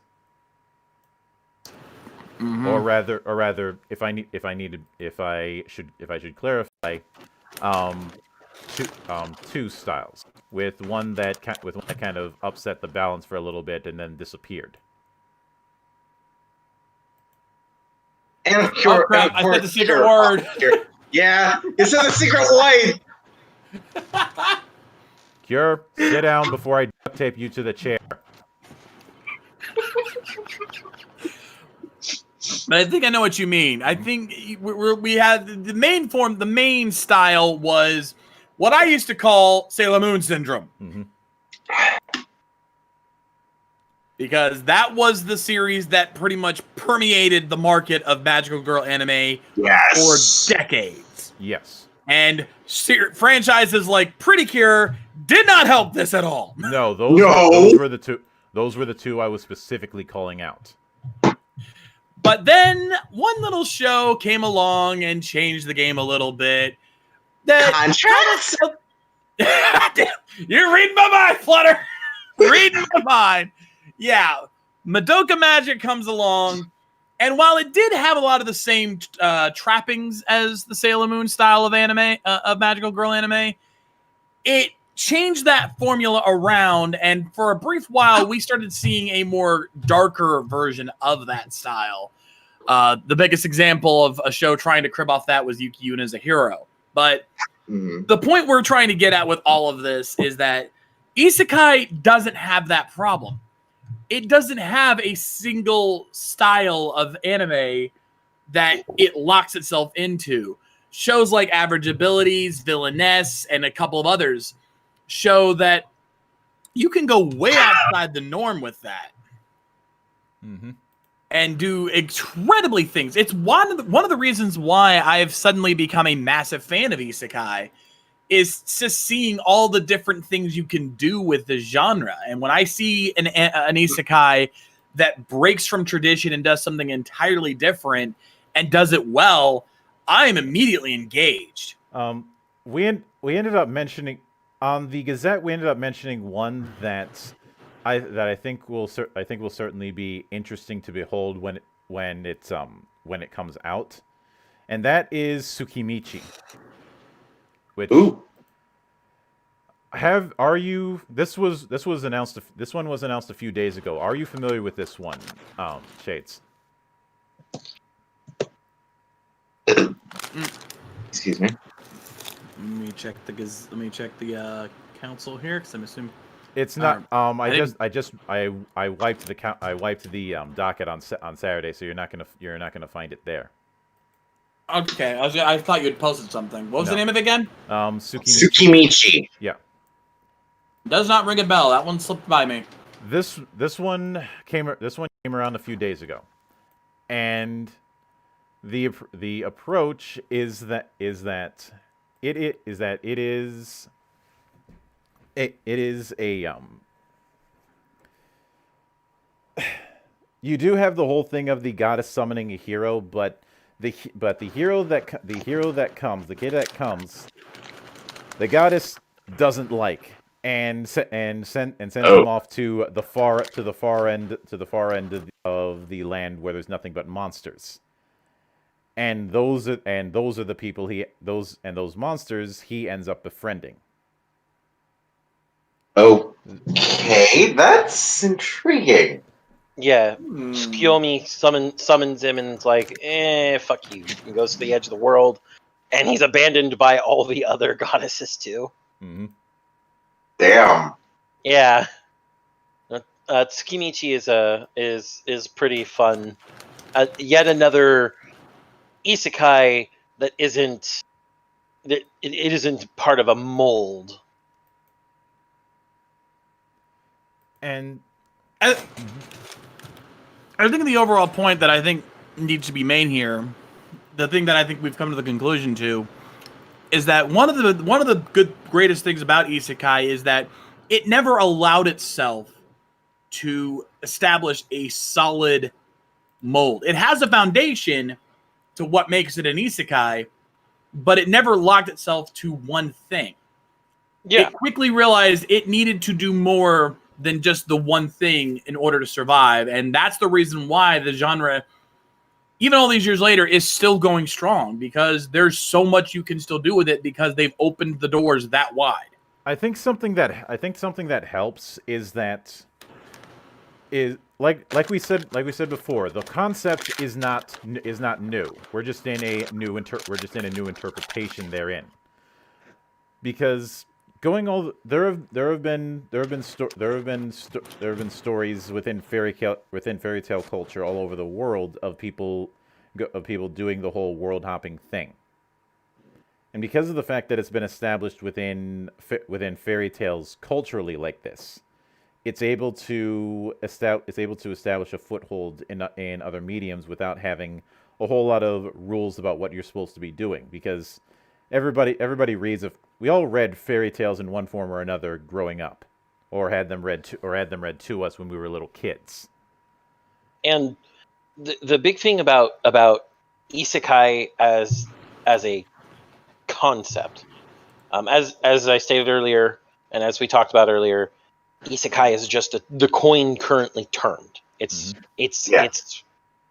or the term currently coined. Excuse me, I said that backwards. The term is convenient and useful, but again, using early examples, Lewis Carroll and C.S. Lewis, both very, very old authors. Those are both isekais. J.M. Barrie and Peter Pan, that's an isekai. Yeah! going back further, Oh, the yeah. idea of being stolen away to the Zeely court by standing in a ring of mushrooms, that's a fairy tale isekai. You're stolen to the fairy world, away from world of humans for forever, and there's no way to get back. The idea of being spirited away in Japan, that's isekai. The idea of all of these things existing culturally hundreds of years back. The Norse had 9 worlds. Nine different worlds that were interconnected, but still, it took Through Yggdrasil. Yeah, but it took a very specific type of power to travel. Not everyone could. Definitely not the people of Midgard. They were all stuck there. No. The Aesir, the Vanir, the Jotun, they could. The dwarves definitely could. Mm-hmm. But they're all, with the Aesir, Vanir, and Jotun, they're all existences on godhood, and the dwarves are very, very, very, very clever. So, I mean, they'd find a way eventually. It's the idea of being taken to another world, whether it's a cautionary tale, such as those of fairy rings, or whether it's entertainment, such as that of Alice in Wonderland, is all in all tied into, I think, a human notion, intrinsically human, of looking for something greater than oneself. Mm-hmm. Same reason that people seek to other things in life, and I'm not going to get too deep into them, but the isekai genre is built in the idea of just wonder of discovery and discovering things outside of what you know. Mm-hmm. Yeah, and of course it's a very human trait, obviously. But when it comes to this particular approach,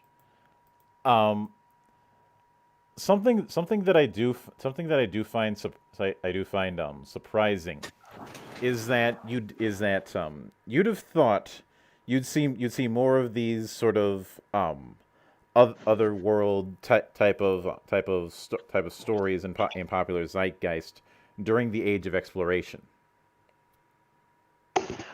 Except at that time, you were exploring things outside of what you knew in the world you were in, and so things even further outside of that were usually dangerous. Which is why you got the cultural cautionary tales, such as "Here there be dragons" on the edges of maps. Mm-hmm. And of course, all the creatures that everybody thought were hidden in the sea, whether it be well, I can't use Leviathan as my example because that's got a lot of different interpretations, Including the biblical one. But so instead I'll go with the Kraken. That's what I was thinking too. And if anyone makes a joke, I swear to God. No, that no one needs to make that way joke. too easy. That joke ended up getting killed when I saw somebody make a comic where Davy Jones unleashes the Kraken, then his first mate whispers to him and pans out to a panel where he says, "They did what?" And the last panel is Luffy eating squid.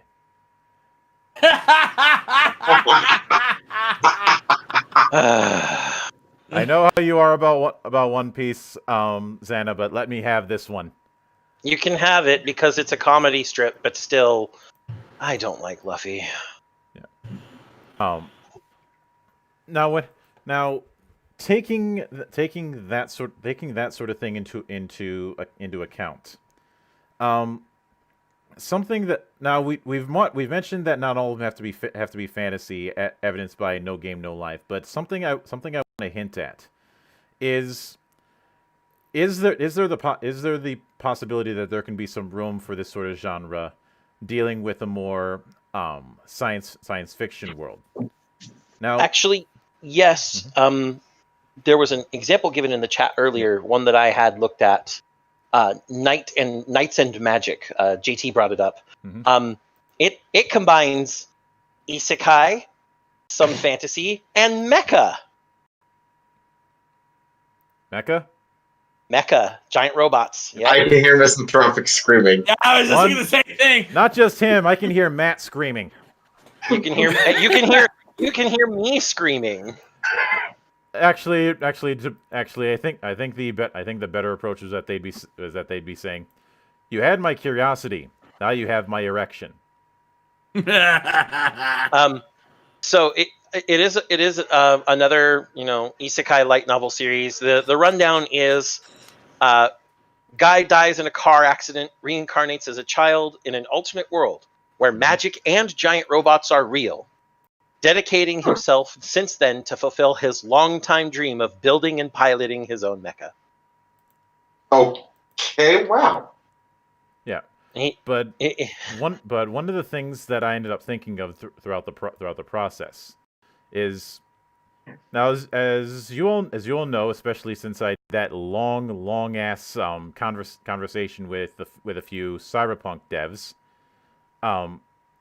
one of a major pillar that appeared with the rise of cyberpunk in the 80s, as well, and was the notion of somebody uploading themselves digitally.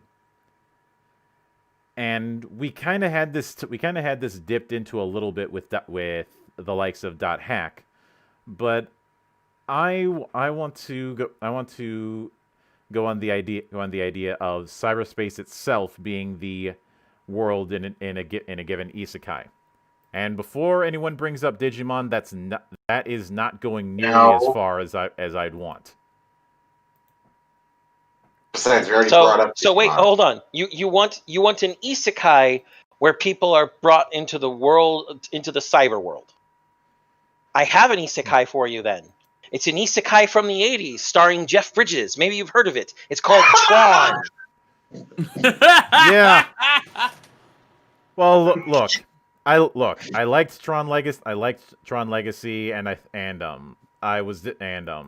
Evolution was showing some potential until it got snuffed. So can you blame me for having a bit of wishful thinking?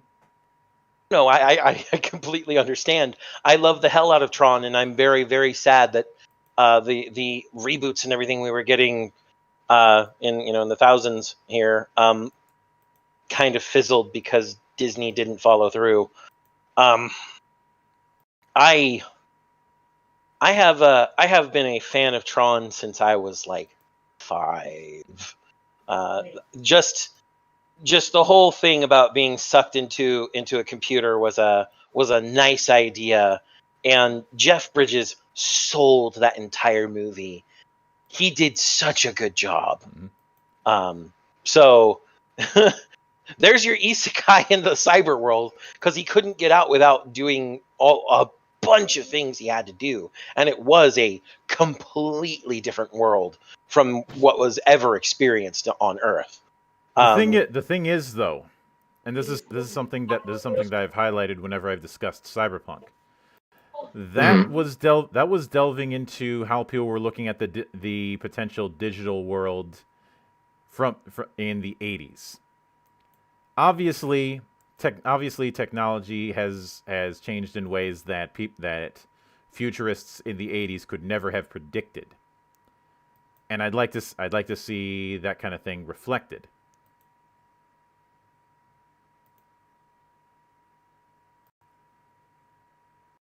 Am I making sense, or am I just talking out of my ass? No, you're making sense. You're making sense.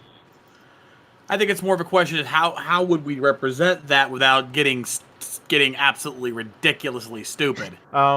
You could, if you want to get the stupid route, you could use it to make one giant parody of Second Life.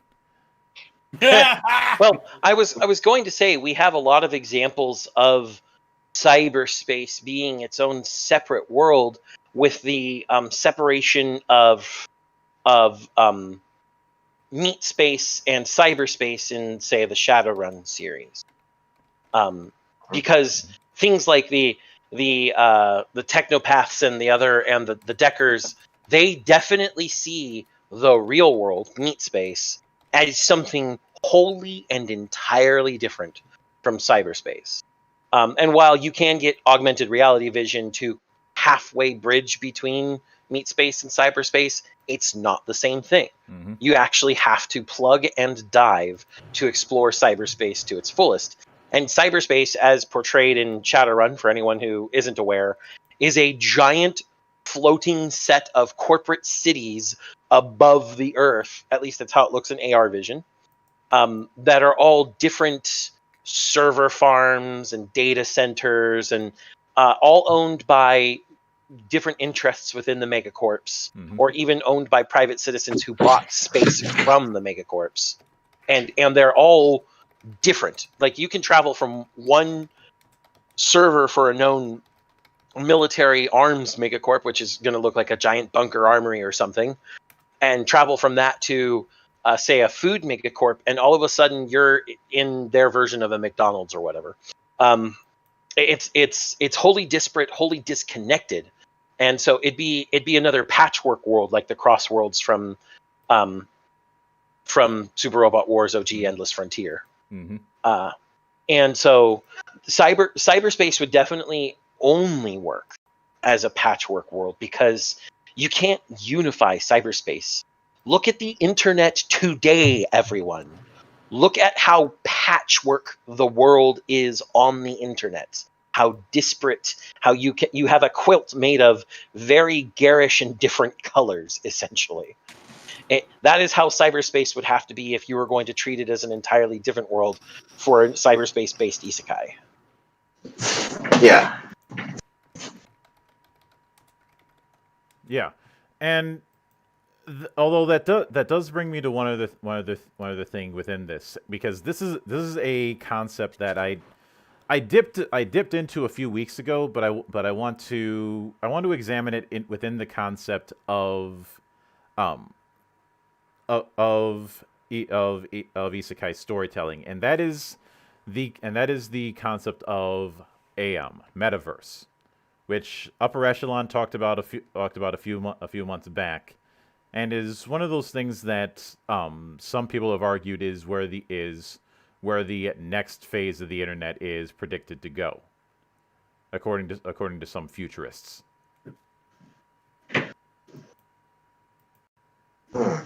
Okay, so for the people in the room who don't understand Metaverse, it might be best to define it first. Yeah. Give me a second. All right.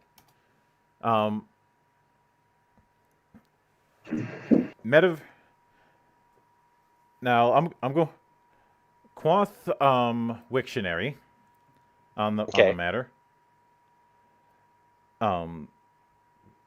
In fact, that it's basically a blend of meta / universe, but in context, it is referred to as, quote, a collective virtual shared space created by the convergence of virtually enhanced physical reality and physically persistent virtual space, including the sum of all virtual worlds, augmented reality, and the internet. So the metaverse is essentially what is usually shown in cyberpunk games. Yeah. But okay, it also goes in to say that conceptually, the metaverse describes a future of persistent, shared 3D virtual spaces linked into a perceived virtual universe, but common standards, interfaces, and communication protocols. Just mentioning that all that's still in obvious development. And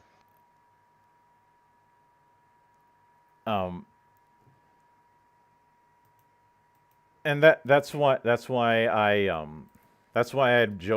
had jokingly brought up something like Second Life. It's a beginning of a metaverse, that's for sure. Yeah. And of course it can argue that you have metaverses when it comes to MMOs, which is why bringing in MMO video game aspects within Isekai is going to be an easy link to make. Yeah.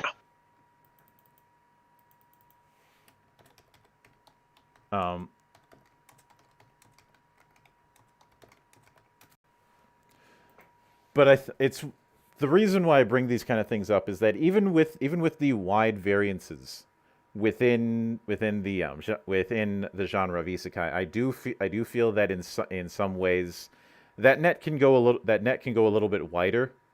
But also, you guys know me. I always try and think about long range game, and Right. I could see the possibility where certain expectations wriggle themselves in a little bit too comfortably.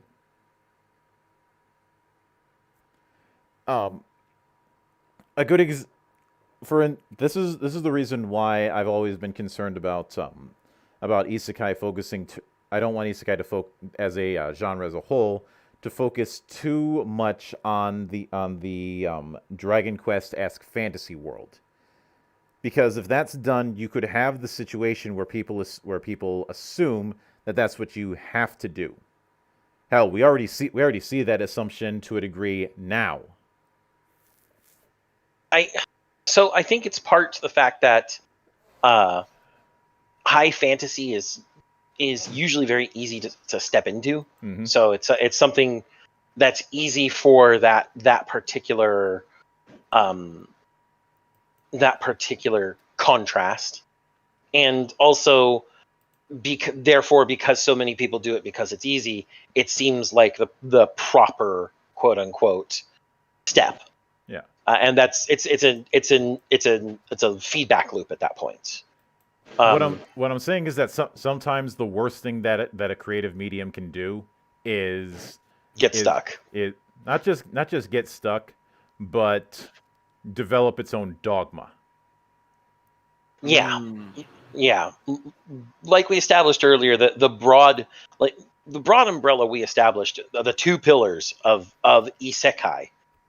It's a very simple set of pillars that you can use to build just about anything. Mm-hmm. And I would definitely love to see it played with more often. Some of my favorite isekai genre entertainment medium that I've been consuming as of late breaks a lot of the isekai tropes. Making your hero a civil engineer. Making your main character not the hero, but his sidekick. Who also happens to be way more overpowered than everybody there. There's all these little ways that they're playing with the tropes. But I do still see a large swath of them starting in high fantasy, mm-hmm. Even those that are playing with the tropes. And I would definitely love to see them play with other things. Yeah. I will admit that some of this comes from... It's important to admit one's own biases, and I will admit some of this comes from my own bias, because you all know that that's a pet peeve that I have had for a long time is this assumption that that fantasy has to be European medieval. And if you need an excellent case in point with this, I have had people legitimately argue with me that Numenera, y'all remember Numenera, is not a fantasy setting. Bullshit. It's what? I've seen that. I remember reading forum posts almost 20 years ago that tried to argue that Planescape was too weird to be fantasy. But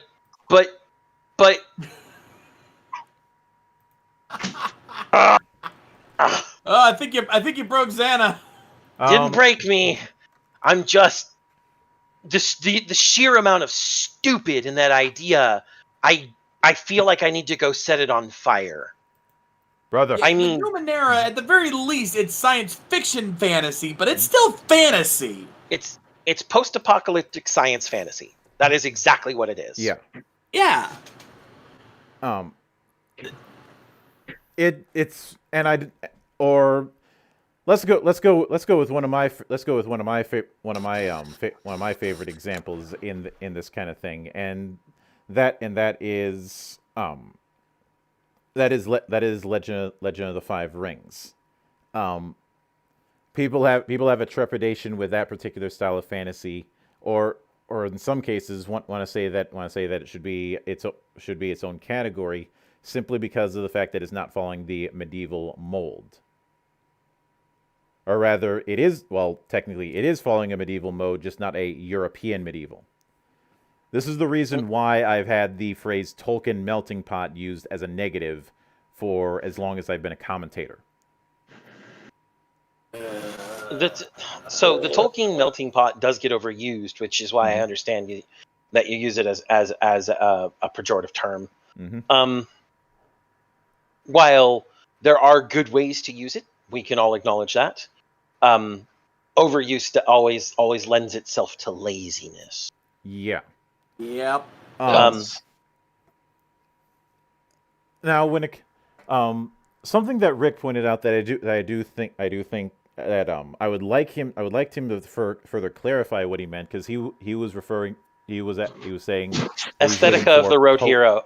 Aesthetic of a rogue hero. It's an anime where the hero was in a fantasy world, but at the start of the series, he's already finished it and has gone back to his world. It's more than that, though. The idea of aesthetic of a rogue hero is this is a world where young men and women regularly get spirited away to the same alternate world every time, and those who return. No, that's not the feeling I got from that. No, that's directly from the light novel. They're all spirited away to a world of sword and magic called Alizard. Okay, that wasn't the impression I got from the anime. The anime must have redid it or something like that. Well, there's a training organization named Babel that protects the returnees. Oh, I know. I've seen the anime. In fact, I've got a review for that one coming too. Yeah. Mm-hmm. And so the whole thing is that this is a world where people normally go and come back, and then there's an organization who trains them and uses them for, I would guess, essentially world police at that point. And the main hero is a rogue hero who defeated the Dark Lord and brought back the Dark Lord's daughter, Mew. Post Isekai animes aren't very common. In fact, I think Aesthetica of a Rogue Hero is the only one I've actually heard of. Yeah, and considering the studio that made that one, that was clearly not the main point. Yeah. That's a Studio Arms anime. I didn't mention this in the comments when I saw that review, but I want to ask you one specific thing when it comes to that particular anime, Shades. There's a reason why you haven't left a comment there, because that review hasn't come out yet. Yeah. Hey, maybe I could be a time traveler and I just never told you. For all you know, I could be a madman in a blue box. Oh God, Mildred, why? You're not English enough for that. Neither would. Are you? We already have an American version of version of a Time Lord. His name's Keanu Reeves. Hey, no. He's more. Okay, rails. So, I'd actually like to respond to Rick here real quick. There's actually a point that Mildra, Shades, and I have discussed off show before, where we think that in most isekai animes, we don't understand why the main character's goal is eventually to get home. It's stupid. They leave a mundane world where they have a lot of issues behind, and then they come to this world where, even if it's in a small way, they're more special than they were. And they have, through their journey, greatly, vastly improved their life. Mm-hmm. And then they still go home? If if it was something like ReZero, I can see Subaru maybe eventually wanting to go home because fuck this shit. I don't want to be the lover of the Witch of Envy Satella. But in something like Escaflowne, which is Mildra's pinning point here, there is no reason she has to go home. None whatsoever. No reason for Hitomi to go home. Yeah. She should just stay there. Literally. The reason why Escaflowne's ending has gotten a permanent spot in the Holy Book of Grudges. As I mentioned when we did the episode about the Brotherhood effect, is the fact that before then Hitomi was somebody. This is I want to make clear that I'm referencing both the series and the movie. The movie at the very least enough that can have at least a little bit of an argument for coming back. Not like the series, but with that particular movie, you had someone who was tired of life, who was contemplating suicide and couldn't go through with it. And in this world, she finds friends, she finds someone to be close to, she finds a actual reason for living. Not to mention she gets all those nice powers. That too, but I feel like focusing on the powers would be to distract from the point. It is mostly, but the point is she has gained much more than she had back on Earth, and so she should have stayed where she was. There was no reason to go back. That's why I ended up laughing when I read the final chapters of the Inuyasha manga, where Kagome did go back and stayed there. Yeah. And then one of my favorite isekai, one I brought up during another one of our anime talks, The Wonderful World of El Hazard. El Hazard is an isekai that I feel a lot of people have probably not seen. They may have heard of at one point, and they may have heard more of its more common TV counterpart, The Wanderers, which is more of a comedy anime. El Hazard's whole thing, high school kid finds automaton doll who is in a box, winds her up with a literal magic key. She sends him to the world of El Hazard. He goes through the world trying to find her, finds her, but she hates him for no reason, to him at least. Eventually goes through the rest of the adventure and finds out exactly how she got to his world in the first place. So it's a causal time loop.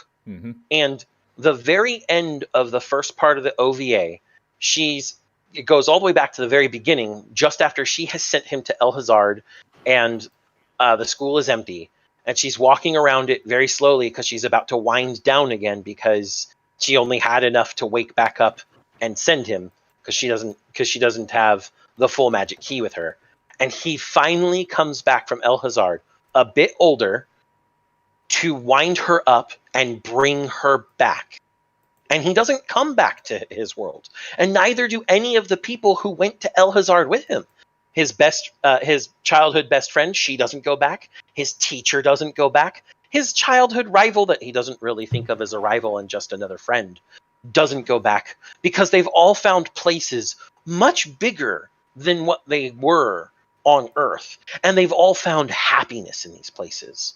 And while I know that the hero's journey has the journey eventually returning to origin transformed, it doesn't need to be that way. There's plenty of variations of the hero's journey where the new place has become home because of the connections made along the way. John Carter didn't go back to Earth. Yeah, okay, John Carter stayed on Mars. Yeah, mostly because, on Mars, he actually made a difference. Fought and won in several wars. Found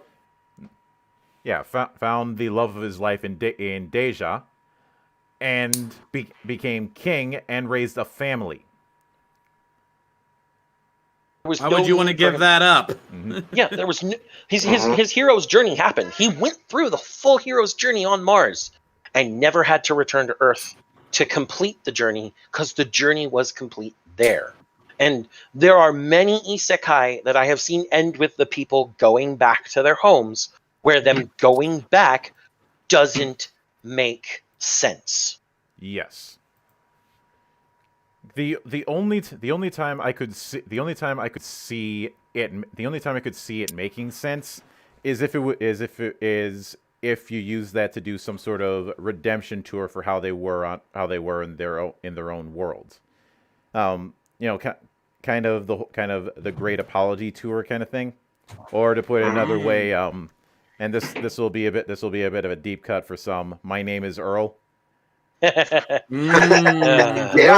those uncultured to remember, that was a bit of a comedy in the early 2000s about a guy who had gotten out of prison and was trying to make right every single person that he pissed off in the past. After winning the lottery and not being able to pick up his reward. Mm-hmm.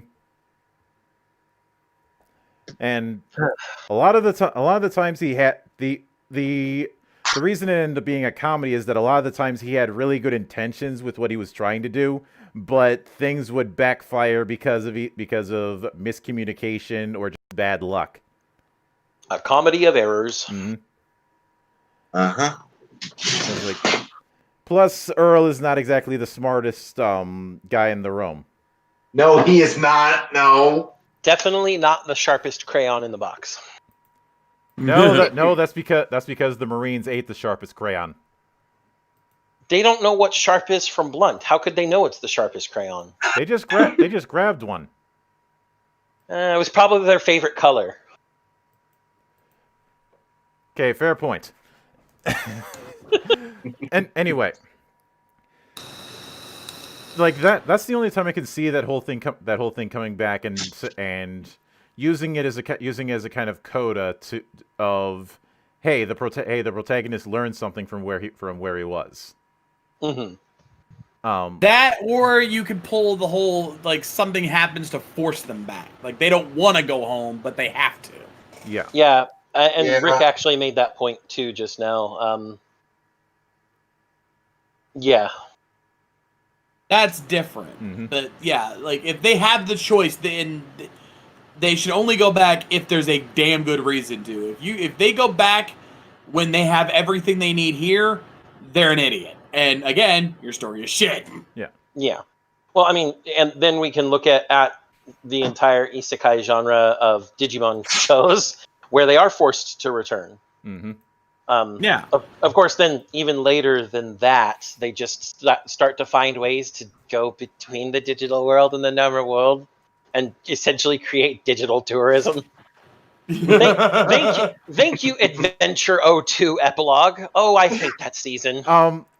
Although since you mentioned Digimon, I will bring up one instance that I'm fond of the whole the hero decides to stay, and that is well, I was watching the sub at the time, so I know it is Savers, but Oh yeah, Data Squad. as Data Squad. Masaru decides to stay and along with Agumon become the world's greatest street fighting duo. Yep. It began with a punch and it ended Digimon with a punch. every day of the week. Beginning and end with a punch. That's a nice bookend. Yeah, and well, look, I have a soft spot for Savers simply because it was basically what happens when you sprinkle in Gar into that setting. Nice. Well, I mean, you got a little bit of Gar during Frontier, when the people were becoming Digimon. Not enough. That's not enough Gar. Okay, I will acknowledge that it was not a high amount of Gar, but any amount of Gar over 0 is better than no Gar at all. Okay, fair point. And I should probably I should probably explain what I mean by Gar for those of us who didn't spend all our free time on A And on M and on and I remember that there was one that was just dedicated to Transformers, but I can't remember what the name of that board was at this time. it was one of the cartoon subboards. TG also dipped into the Gar discussion plenty of times. With a lot of Warhammer 40k characters, actually. Well, yeah. There was also the fact that when the Warlord came out for D&D 4th edition, we had saw that the inspiring and tactical Warlord builds were basically Lelouch and Kamina. That was what they were referred to, and it's what I saw them as ever since. Yeah. Including giving Kamina his own final form ride cards. Yes. But Gar is basically a shorthand for any sort of masculine badass. It started out when the first Fate Stay Night anime came around. You know, the one that was a hodgepodge of the stories. Yeah. Oh yeah, the 06 version. Because where people saw how awesome Archer was, somebody was trying to write "I'm gay for Archer," but instead they wrote "I'm Gar for Archer," and it just stuck. Examples of Gar characters for people who are better at just hearing examples include Guts from Berserk, Master Asia from G Gundam, Shishio Gai from Gao Gaigar, Onizuka from Great Teacher Onizuka, Kenshiro from Fist of the North Star. Oh yeah. And obviously Archer being the trope namer, Archer from Fate Stay Night. Your manly man badass that, well, even straight men are gay for. Everybody's Gar for Archer. Then if that's the case, I got to throw one more name in there because, well, you kind of have to bring it up at some point. Jotaro Kujo. Almost every JoJo from 1 to 3 would technically fill that position. Fair point.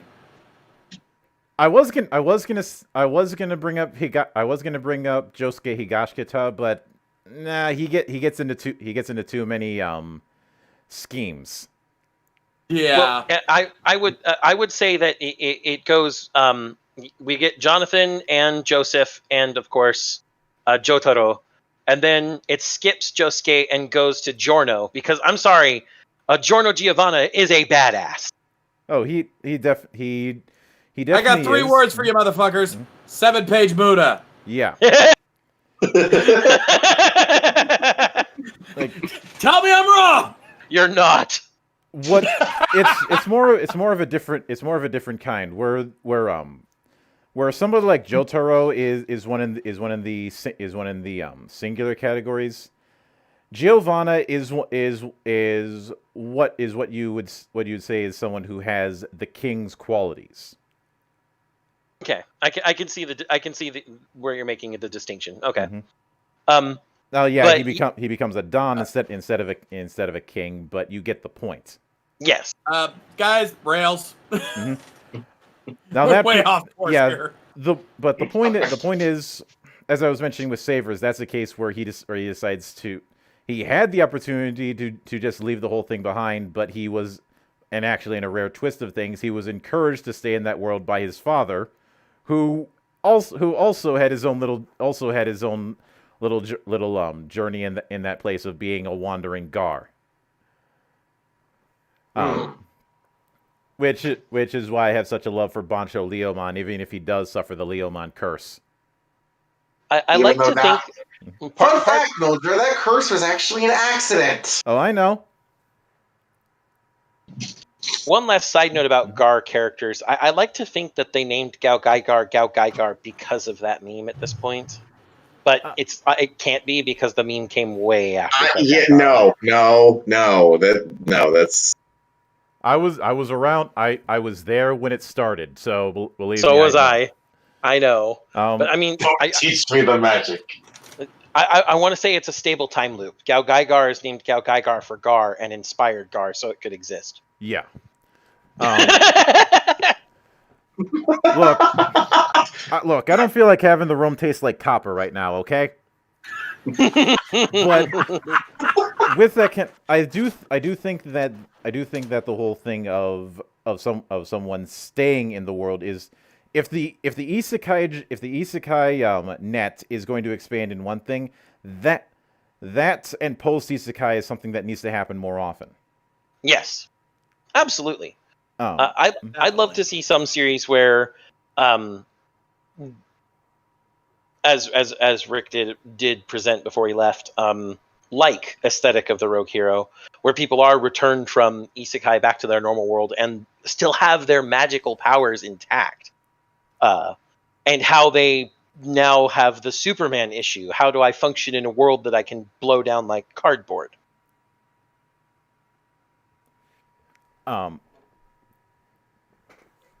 When it comes to when it comes to that when it comes to it, I could easily see, there's two things that comes to mind. Sorry for the bit of stammer. One, I never finished, but I remember reading a manga called, I think it was The New Gate, where it seemed to go with the whole death game thing, you know, the thing that SAO tried with its first arc. And that in the first few pages, that story is just wrapping up. The final boss is done, the quote unquote death game is over, and he thinks now I'm gonna be able to go home. He ends up waking up in a new world where, for all intents and purposes, he is all the stuff that he remembers happened in this new setting happened centuries ago. Like the coins that were common for him are walking relics that nobody's seen in a millennium. I find that particular kind of thing interesting because it is a post isekai technically in that regard, but it's a post isekai by basically combining that with going full hog on a time skip. Like time passes differently between the two worlds. Yeah. Because for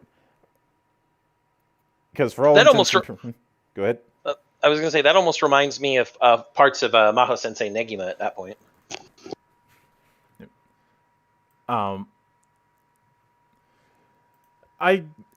It's been a while since I dived into Negima, and I feel like I need to re-examine it.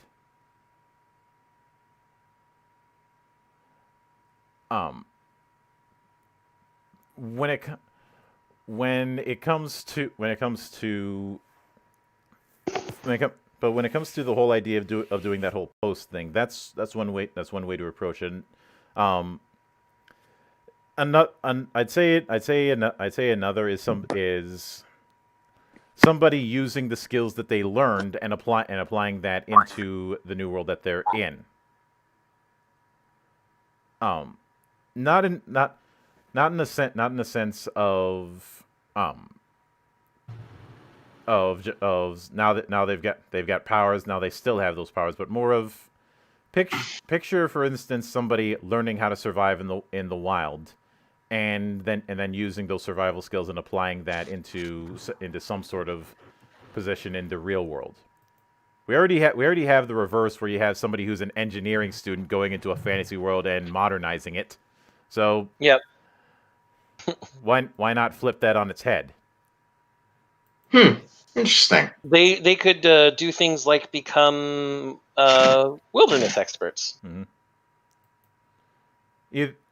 In that particular case, yes. Yeah, I'm just using the case as presented as the reverse. Yeah. If you wanted to go really far, you could take the approach of somebody who learned magic in another world and figured out a way to replicate it in the real world. That has a potential to go really bad really quick. It does. Don't threaten me with a good time. No, I'm not talking about the consequences of them using magic. I'm talking about the actual structure for the writing for that story. Unless they build a magic system where the rules are consistent between both places, it's going to cause an issue with writing in general. Yeah, that's why I could see that one being a bit more difficult. But I suppose the way to kind of sidestep that is the idea of magic imagine someone does that where they end up learning magic in a world that they got isekai'd to. They came back with the knowledge of it, and what they end up realizing is that magic does exist in the real world, but it's in those secret enclaves, your esoteric orders and the like. And now that he's back, they're like, well, you're back in the real world. Welcome to the order. You've just been drafted. I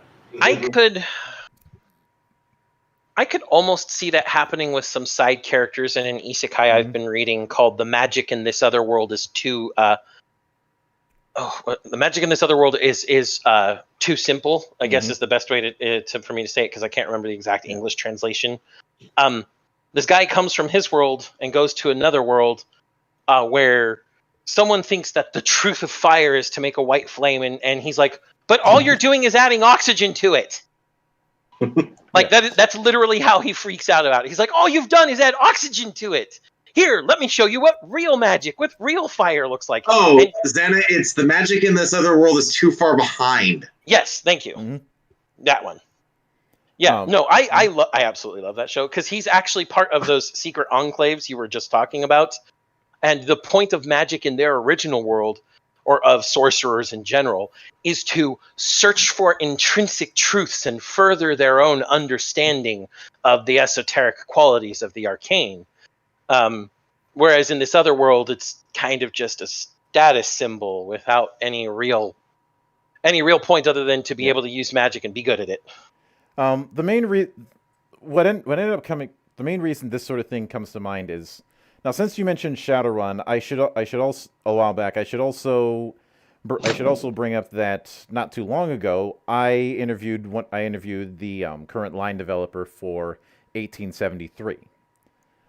And that of course is the steampunk part of the metaverse that Fasa Games is developing. And between both that and Earth Dawn, you have a theme of magic appearing and disappearing.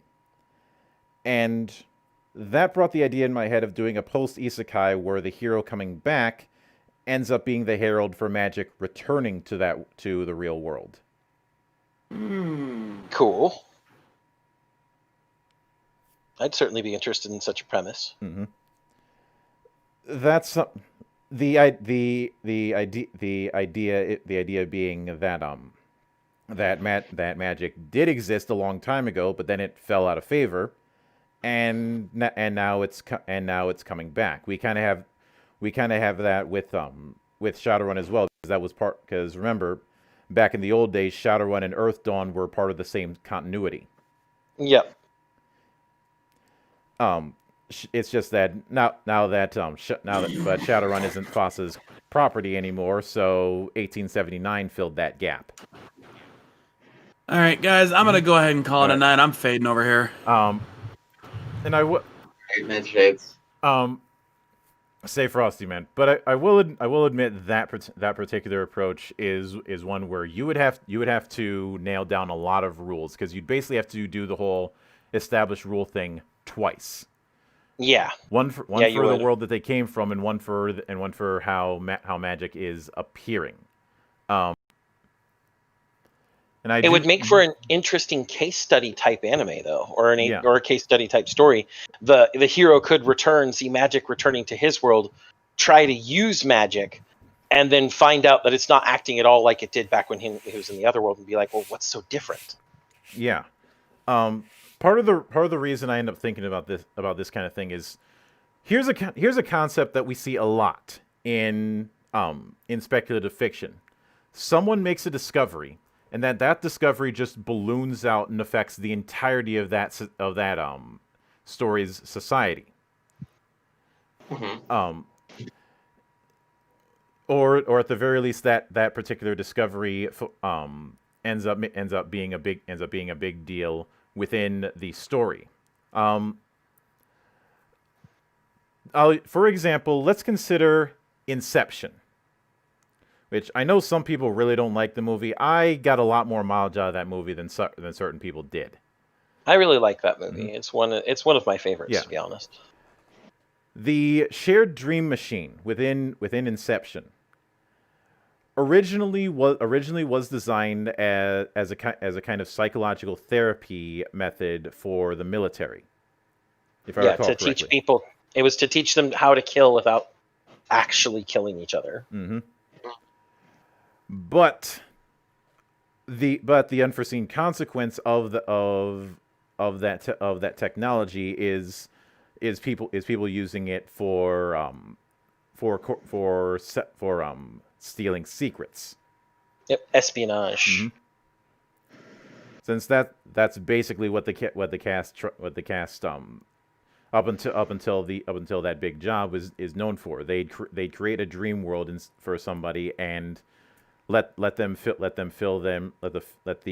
mark fill the target to fill the dream world with all of their blanks. Then they'd use that to discern secrets from them, and then those secrets would go off to the highest bidder. Yep. Because in warfare, information is just as, if not more important than arms. And within that sort of thing, you have a simple idea or simple invention ballooning to have wide-reaching consequences. And I'd like to apply that sort of thing just instead of a singular invention, the rediscovery of magic and how one simple change has far-reaching effects.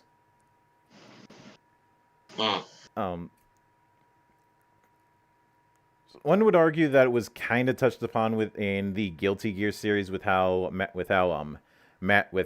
magic became effectively replaced technology, but there's a reason why magic replaced technology in that one. Yeah, we have the back room. We have that man. We have oh man, we have. I don't think we even need to call him that man anymore. We know his real name by this point. Yeah, but that man is just, it's iconic. Mm-hmm. The backyard and the whole thing with the program that went the rogue program, and that's another thing we often see that whole concept. But the point is overall is that there's plenty of room for the idea of isekai to expand and evolve. And we just need to see some pioneers who can do it. And admittedly, it's one of those things where I wouldn't be surprised if I see a few attempts at doing isekai style storytelling within my particular area of expertise. Oh, yeah. I kind of touched on that when I did that with the last Versus review that I did of Infinity's Edge versus Vital Hearts, and both of those were. We already mentioned that the VR MMO thing is a offshoot of isekai. But given what you could do with those kind of stories, and the fact that lit RPGs have been a genre for a while within fiction, I do think that there's room to grow in that avenue. Plus, there's already a handful of Sent from Another World or Visitor from Far Away kind of stories within game modules and within characters. Yeah.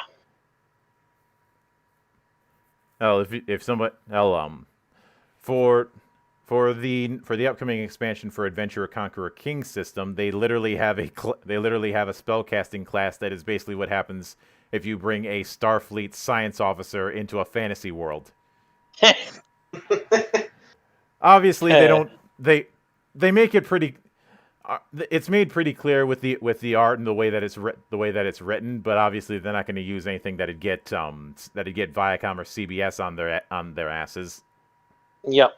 They don't want to get that good old Star Trek C&D. Mm-hmm.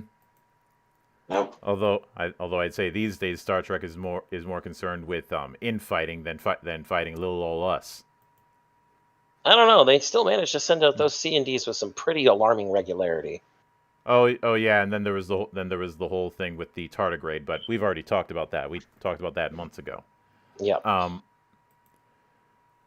But with that said, I think that'll do it. I think that'll do it for a coda for this particular episode of Geekwatch. Now, as I said at the start, and I will repeat now, we will not be doing Geekwatch next week because I'm going to be out of town doing this fabled vacation thing that y'all keep badgering me about doing for the last 2 fucking years. You deserve one, Monk. I really do think that's true. But the week afterwards, we will be doing one, and even though my vacation is in a few days, I still have things planned. Monday, unless things go awry, I will be interviewing Drew Ish on his Captain Love comic.